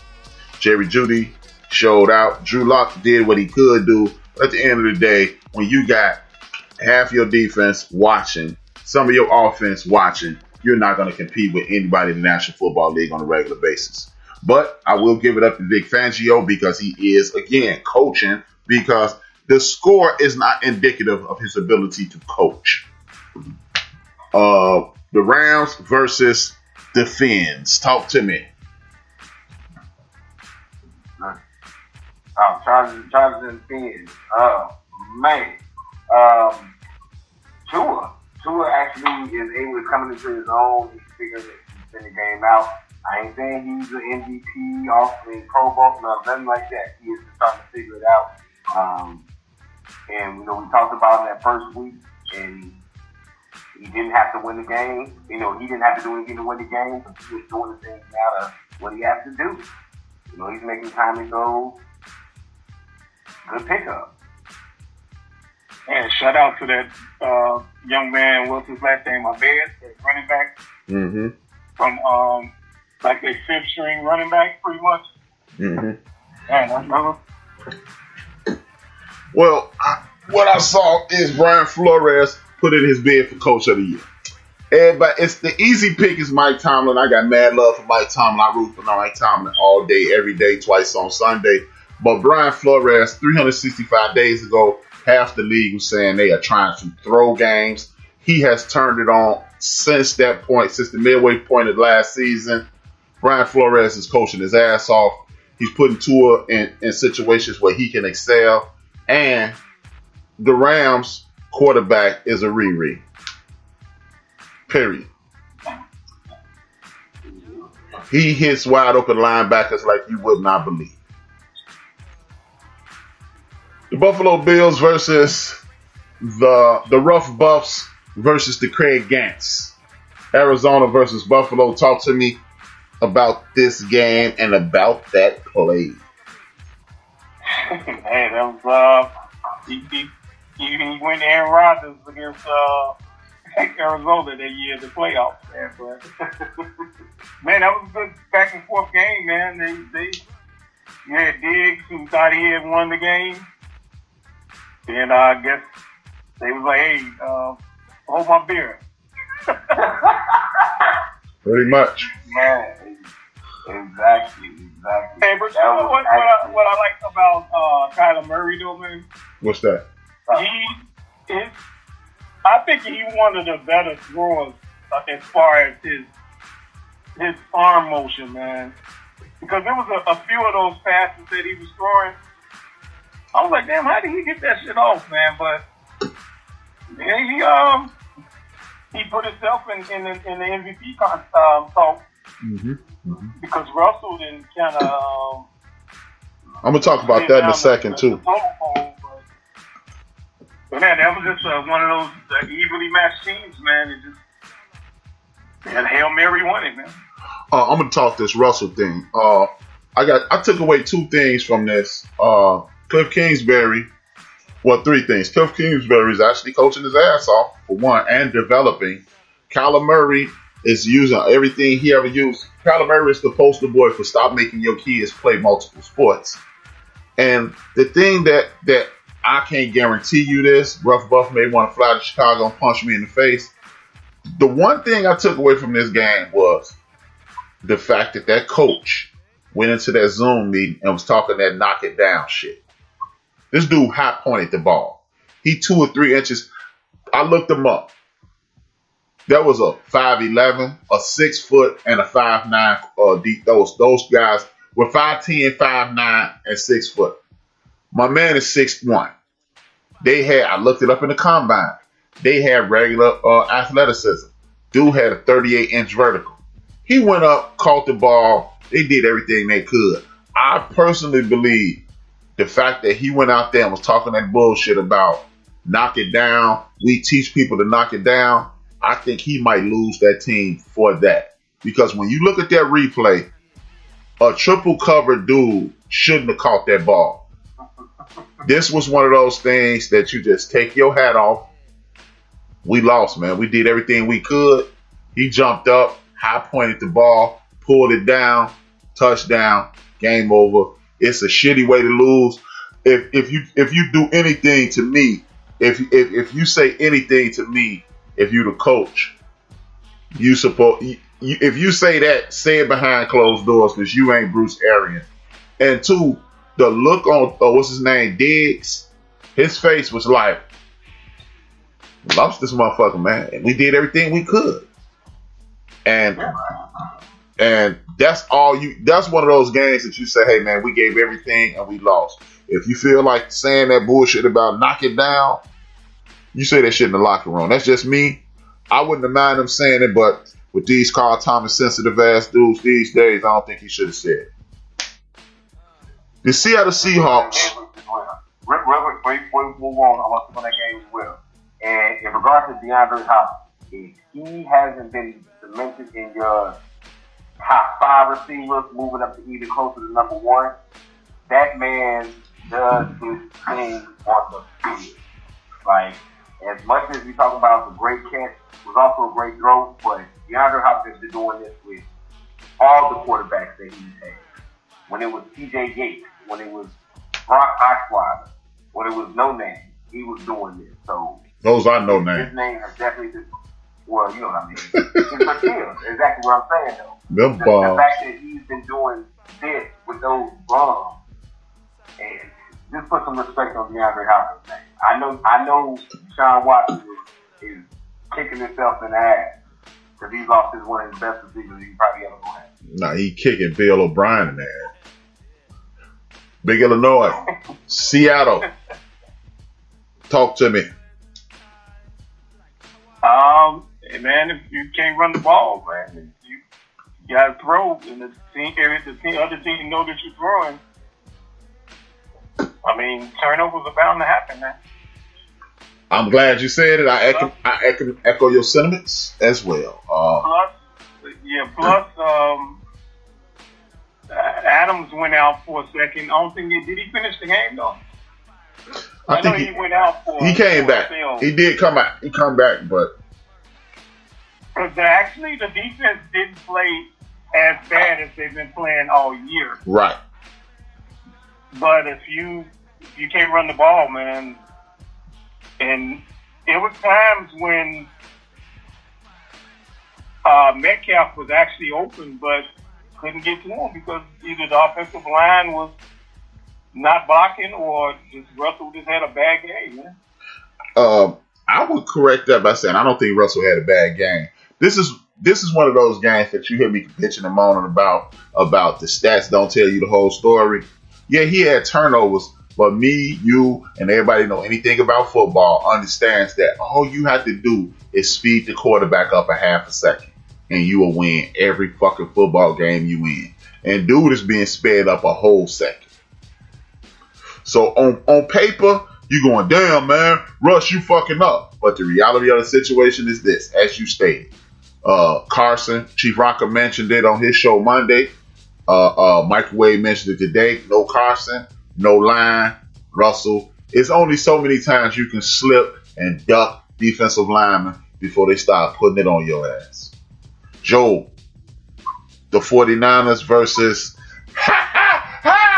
Drew Brees. Oh, man. Well, the Saints won the game, but lost the battle. They lost the battle, but they won the war overall. Jameis Winston is now going to be inserted as the quarterback from here on out. That's not true. Sean Payton said he ain't made up his mind yet. I'm lying. We all know that's bullshit. I just want to say that bullshit. They lost Drew Brees to multiple fractured ribs and a collapsed lung, so he's going to be out for the foreseeable future. We'll see what Jameis has to do. I mean, he came in, he had the LASIK eye surgery, so hopefully he doesn't turn into, he only be half a season, so he'll be 15 for 15. Hopefully he doesn't do nothing like that and go crazy, but I wish him success. Tampa Bay, jumped out on him. I just hope that he comes in and runs his offense. He has a running back that can catch the ball. He has one of the best receivers in the league in regards to Mike Thomas. Hey, I got high hopes for him. Me personally, I think that this is a blessing in disguise. Just like last year, Drew Brees is washed. He may come back better because he gonna have a whole month off to heal, and his arm may be ready to function properly. But Drew Brees' arm has been dead for the last 2 years. Sean Payton is a good enough coach to whereas he'll cater our offense to what Jameis Winston does best. You'll see a lot more deep balls from Sanders. Michael Thomas is gonna magically come back, and next thing you know, Jameis Winston is going to look like the dude that you thought he was going to do. Jameis Winston is a chance taker, and you deal with it. Okay, if Jameis Winston was white, he'll be a gunslinger. So give him that white gunslinger shit. I'm not telling you that Jameis Winston is a world beater. I don't think that LASIK thing has anything to do with it. I think it has everything to do with the fact that Ben Roethlisberger, check the tape. He had the most interceptions in his career, even though I think he's highly overrated, but that's another conversation for another show. He has the highest amount of interceptions in his career with BA as his coach. Peyton Manning has the highest amount of interceptions in his career with BA as his coach. Andrew Luck has the highest amount of interceptions in his career with BA as his coach. Jameis Winston, we heard Louis Riddick, y'all didn't hear, but I heard Louis Riddick say it. Half the interceptions that Jameis threw last year were not his fault. Let's go with some of those. He said half of those were people running the wrong route and giving up on routes. How about some of those missed balls that get tipped into other people's hands? How about having one of the worst offensive lines in the National Football League?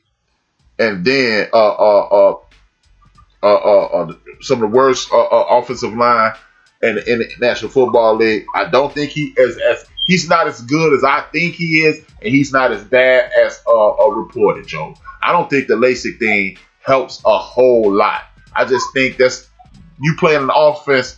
Listen to the title of the offense. No risk it, no biscuit. That means risk the football. When you throw the ball into tight windows and take chances, what happens? Linebackers and DBs get opportunities. So it's easy to blame the black guy, but KMA, because Jameis Winston is better than everybody in the NFC East. He's better than everybody. We can just go through football and pick out divisions of football, divisions of teams that Jameis Winston would be the best quarterback in that entire division. So Sean Payton is an astute enough coach to tailor make a game plan to Jameis Winston, and I think it's going to be a better situation. And the offense will be able to stretch down the field. So I think it's going down. Meet me at the trap. I'm going down.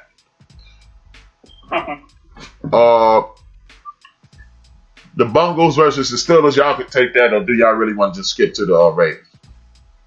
Yeah, that was domination right there. Yeah, that was total domination this round. Complication. Raven, the Deacon Dales versus the what's his name? Gregos. Man, wasn't playing a factor, but you couldn't tell from the New England side. They ran the ball, Cam did his thing. It just seemed like more so when Bill Belichick did what he's supposed to do. Took away more so Mark Andrews in regards to not having to let it supposed to play. Again, whether might be a factor. And they limited to more so the running game. And New England put a game plan together. Cam didn't really turn the ball over. And they won. Because they wasn't dead yet. So we're going to see what happens as Cam moves on.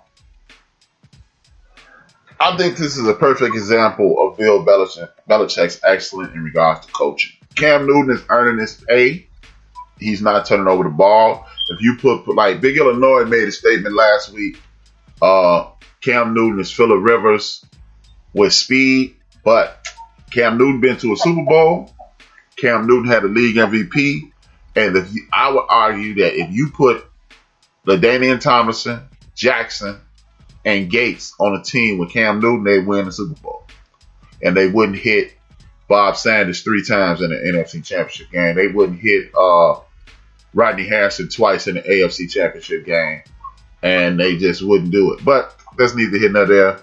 I just think this is an example of while y'all count Belichick out, he still got a couple tricks up his sleeve. He's still Bill Belichick. And yeah, I said cheat because I think he's cheating, because if you ain't cheating, you ain't trying. And I don't care. If you don't like Bill Belichick, all I need you to do is grab the nearest chair, and y'all know what's about to happen. Sit your ass down. Sit your ass down. I think Ray the Kev just said something. Let me read this chat. Winston had a bad season because he was under pressure. He was under Bruce Arians. He really is the only one. He really only had one bad year. The Saints are not fools. He is their future. I agree with Ray the Kev, man. I agree with Ray the Kev because I don't think Jameis. Again, I'm a Jameis Winston guy. I've been a Jameis Winston guy since the very first time I saw him on national television, hyping up his teammates in Florida State. I watched a couple of those high school All-Star games. He kicked ass. He's a natural leader. I think he got some excellent coaching now. I think this is the Drew Brees Project Part 2. Shout out to Drew Brees for cock blocking on Teddy Bridgewater. And now he ain't going to be able to cock block on Jameis Winston. Because if Jameis Winston get on this roll that me and Kev think he going to get on, hey, Drew, you'll be Phil Simms for the rest of the season, cheering it on. The dumbass Bears versus the dumbass Vikings. What you say, Big Illinois? I didn't mean to cut you off, just to piggyback on what y'all was saying. He can actually throw the ball deep to Thomas and these other receivers, Emmanuel. So they're going to be trying to stretch the field now that they got somebody that can actually throw the ball deep. Yes, sir. And you can see now. I'm telling you, he can see now. Look, believe me, he can see now. And he's an underrated scrambler too. So right. I'm looking forward to see if they give him the chance. We'll see. Man, they know Taysom Hill his ass ain't worth 1,000 cookies, man. Right. They know that. You asked about the Chicago Cubs and the Minnesota Vikings. Yeah. The dumbass Bears versus the dumbass Vikings. They had 149 yards of offense against Minnesota's defense.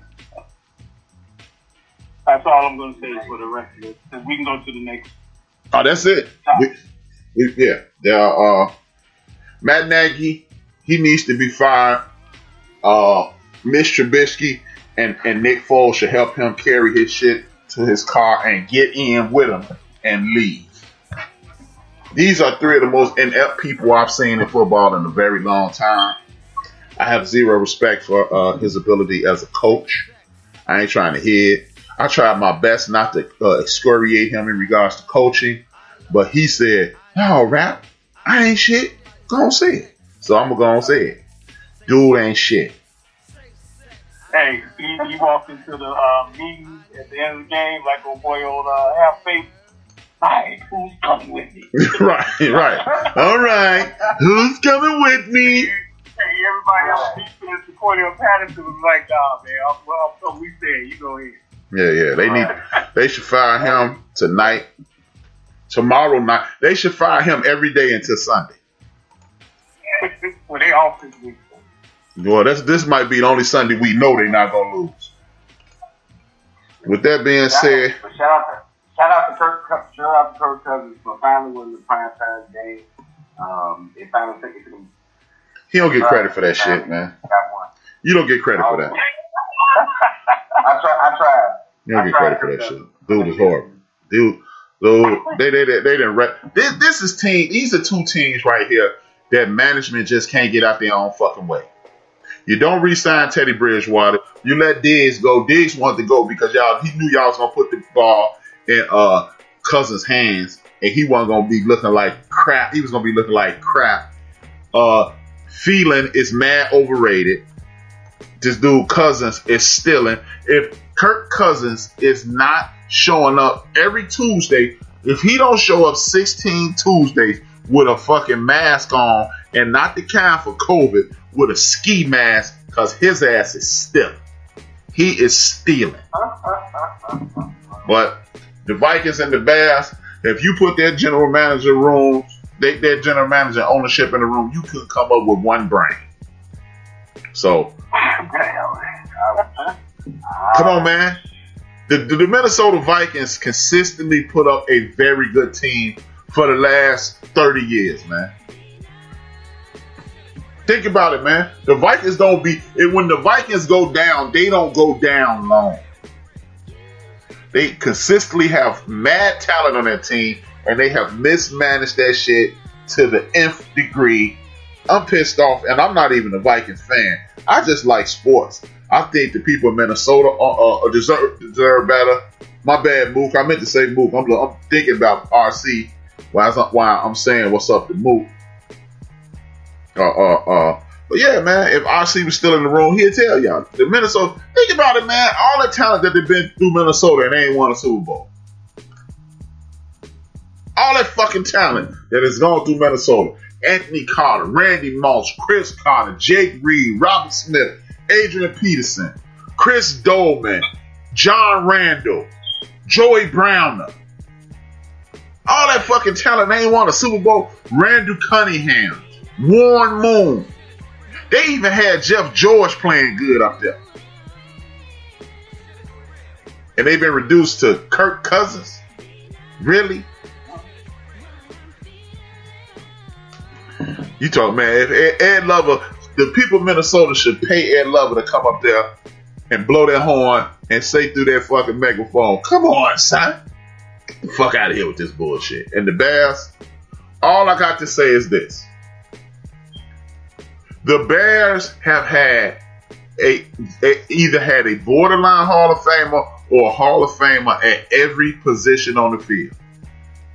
Doug Plank, Gary Fensick, Mark Carrier, excellent safeties. Peanut Tillman, Leslie Frazier, and a couple others that I can't think of. Excellent DBs.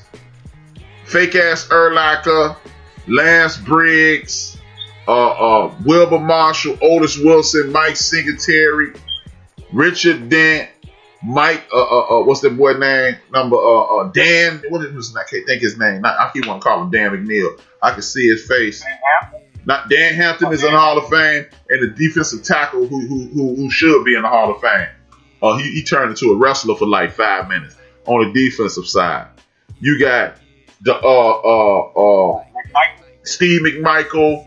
You had a myriad of great offensive linemen. The center, I can't think his name. He kid from Hawaii, Walter Payton, Neil Anderson, and all of that. You done had some Jeff Grahams, some Brandon Marshalls. You done had some solid wide receivers in Chicago. And at the end of the day, the Bears have not picked a quarterback since TV been in color. Listen to that, man. The Bears have not had a solid quarterback since we have had color TV. Statistically, Rex Grossman is the greatest Chicago Bear quarterback. Listen to that, man.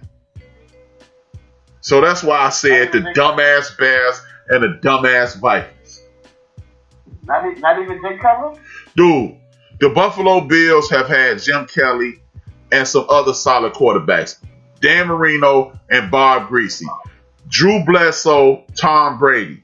The Jets have had Chad Pennington and Joe Namath. The Pittsburgh Steelers have Ben Roethlisberger, Terry Bradshaw, and a couple solid guys. The Baltimore Ravens have the current league MVP. The Cleveland Browns have had Brian Sipe and Bernie Kosar. The Cincinnati Bengals have had Ken Anderson and racist ass Boomer Esiason, alleged racist.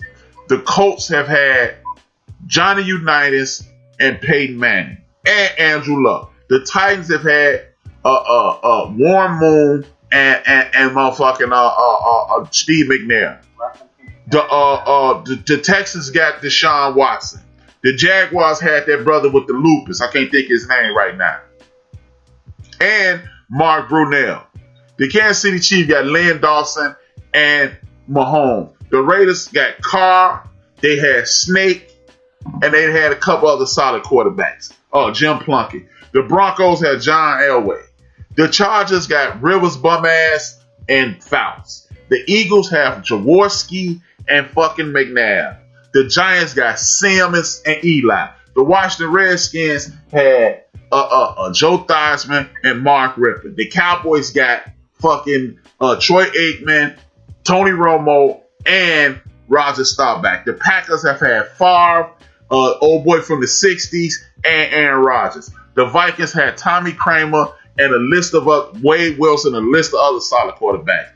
Even the fucking Lions got Pat Stafford. They got the Saints with Bobby Hebert and Drew Brees. The Tampa Bay Buccaneers had Doug Williams, and they got this bum-ass Tom Brady.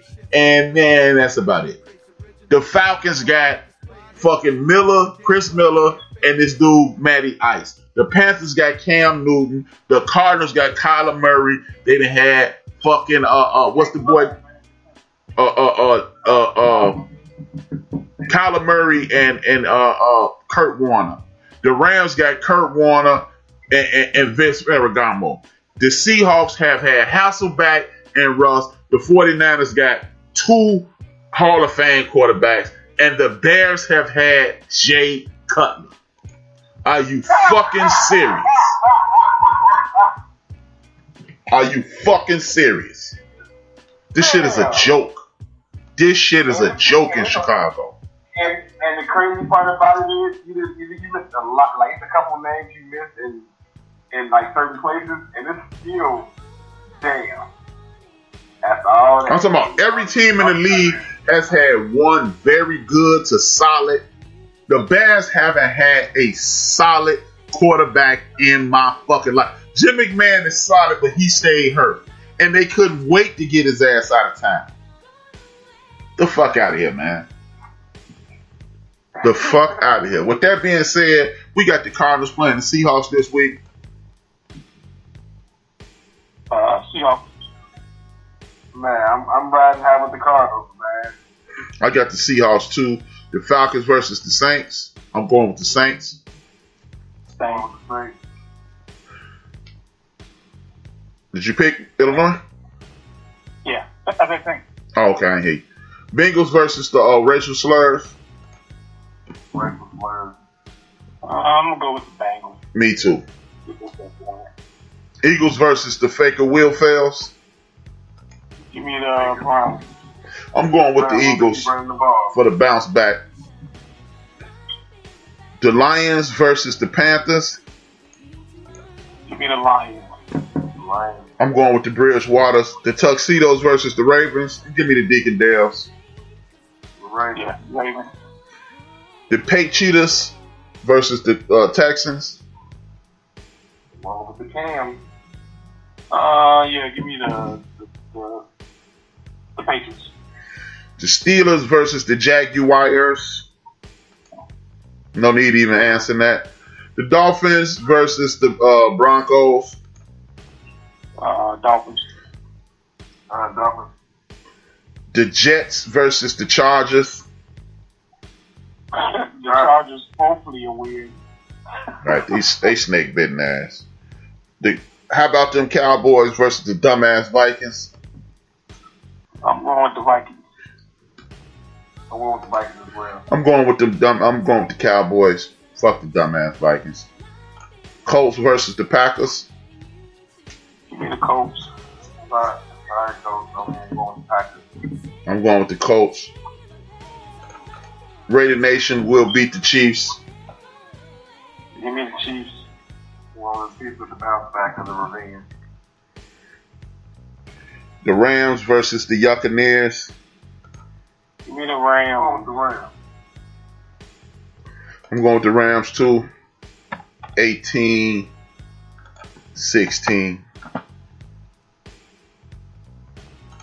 With that being said, brothers, sisters, ladies, gentlemen, haters, and bitter friends, I'd like to thank you guys.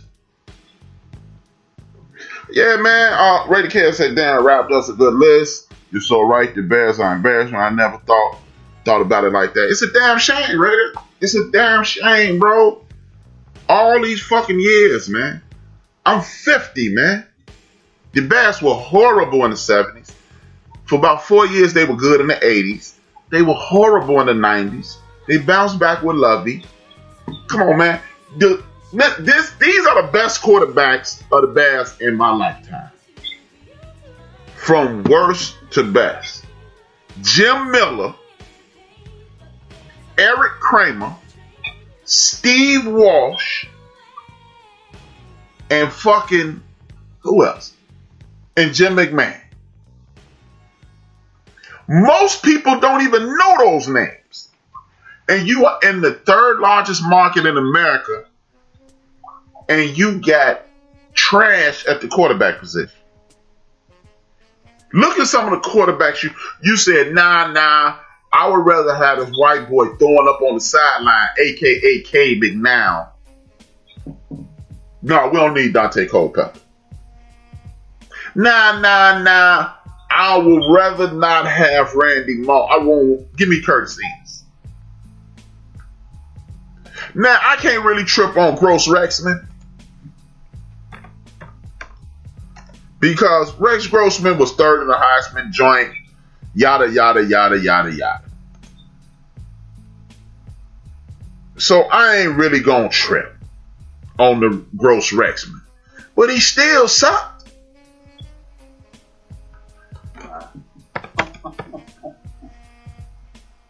He still sucked.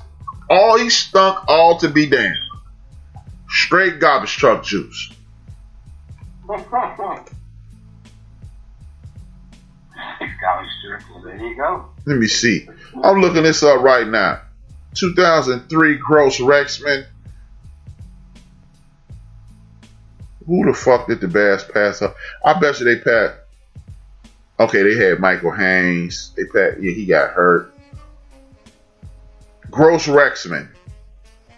They passed up Willis McGahee. I don't know if I'd have picked him either, because he had blew out his knee.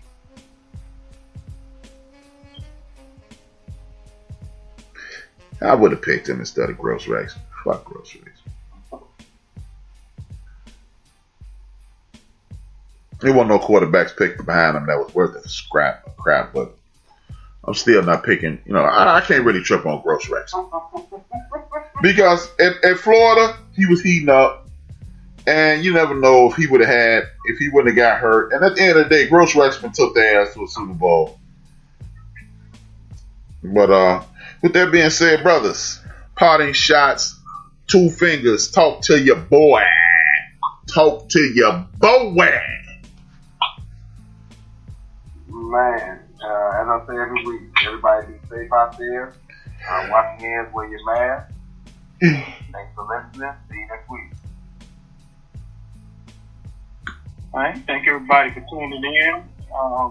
Check us out next week. Peace. But I want to thank everybody for tuning in for Built for This Network. Please continue to support if you can. If you can't, your mom. But no, on the serious side, if you can't, please continue to support, man. We trying to create a culture here on Built for This Network. We trying to have fun. We try to engage in conversations. We hope people even call in and, engage with us at times. That's not a problem. I want opinions. I don't need anybody to agree with me because I'm already egotistical enough to think I'm right every time I open my mouth. So for somebody to agree with me means nothing to me. It actually means more to me when you disagree, because then we can have a conversation about it, and hopefully I'll see your point and you may change my mind or you'll see mine. That's what sports talk is about. That's what this whole sports conversation platform that we created here is about. Tune in tomorrow evening. You got the one and only Deacon Dale and the happy hour. It's gonna be dope. It's in another language, but you can always download the www.ican'tunderstanddeacondale.com app. You'll understand it to come in clear. But the brother from Rakistania, he's speaking another language. Y'all. Just work with him though.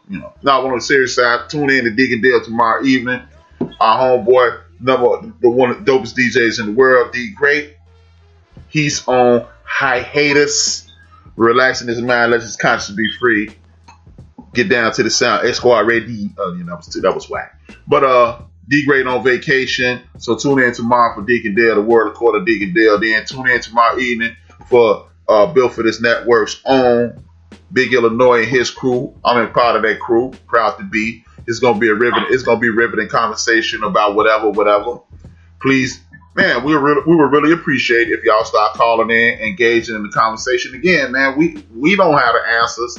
We having fun. Like he said, like Big Illinois say on the promo, there's no topic off the board. We talking about any and everything. We have fun. We have some serious conversations. Tune in tomorrow. Then Thursday, we back on hiatus. DJ Mad Knox burning it down Thursday with his attack on hip hop. Maybe me and D-Gray will do a couch potatoes. Maybe I can talk Big Illinois into doing the couch potatoes.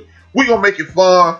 Even me and D-Gray was talking and we said it's starting to sound like school instead of fun. But we do be talking about some stuff that will enrich your soul. So, whatever. And again, if y'all call in the show, we're going to talk about what y'all want to talk about.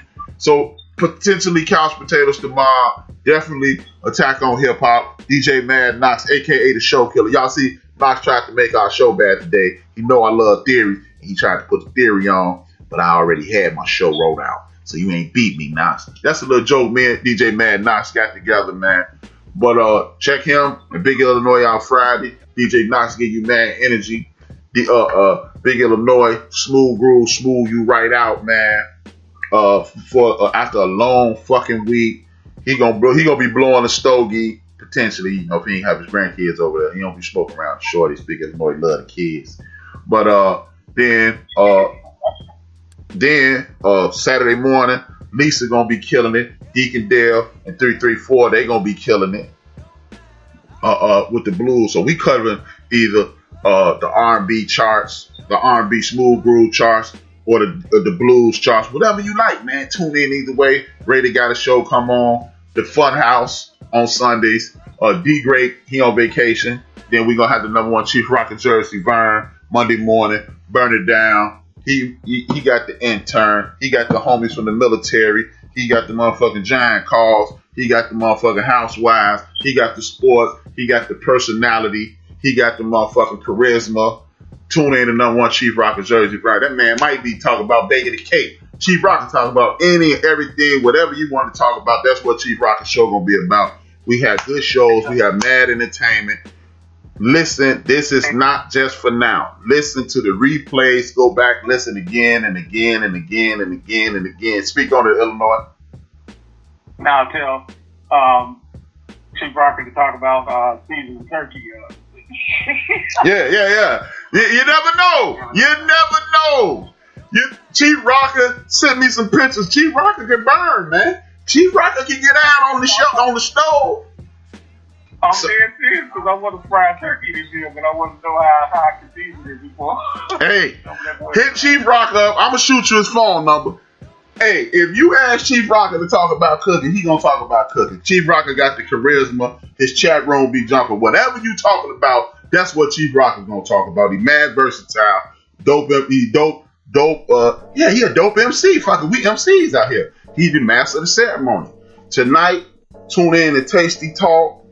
Adult conversation right now. Click over to DJ Rare Beauty. Emma gonna be burning it down. Check her out. Look, man, this is Black Speaker movement. We trying to do this, man. Enough of complaining about mainstream media and what they not doing. We doing it between me, Rocker, Knox, Big Illinois, Lisa, Rare Beauty, Mandelion and Gigi, D Great, X Squad, all the people on X Squad, Microwave gonna be on Friday, Chief Rocker gonna be on Thursday morning. My bad, Chief, no disrespect, Microwave. And Microwave come on Tuesday, then Knox midday, then us in the evening, then Emma at night, and in the late nights, you got the homie Mandelion. Look, man, we do not need mainstream entertainment. We entertaining as hell right here. We want y'all to engage. Thank y'all for the support. It's been dope as fuck. And I'm still mulling over an idea for a new show. I have 4 interviews in the can. I got Skazoo. I got Irvin Small from Chicago. I got Razcast. And I did Afro last night. He did a drop for me. Y'all gonna hear it in a second. Continue to support us. It's been dope. Y'all already know I got mad love for the Podfather. As Ed Lover says, he's overseeing this podcast. And I want y'all to understand, as the Podfather says, dream those dreams and man up and woman up and live those dreams. Because life without dreams flows in black and white. Life with dreams flows in technicolor and surround sound. 2 fingers, 1 word. It's HRap. It's Big Illinois. It's my man Joe from Houston. We are officially out.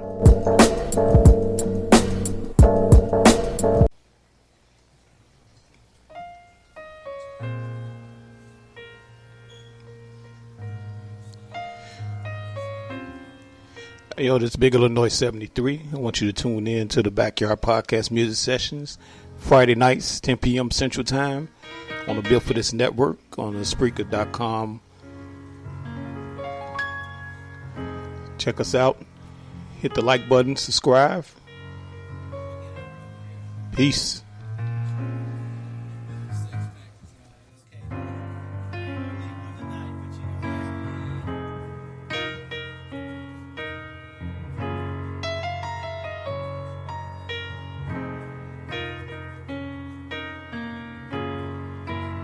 So real.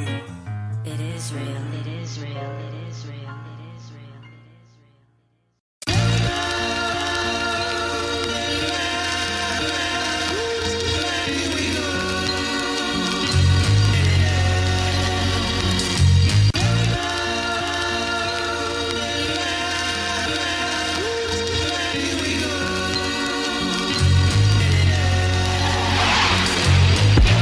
Yo, this is Afro, aka All Flows Reach Out, and you're listening to Built for This network. Yes, sir. From the building, stay bomb.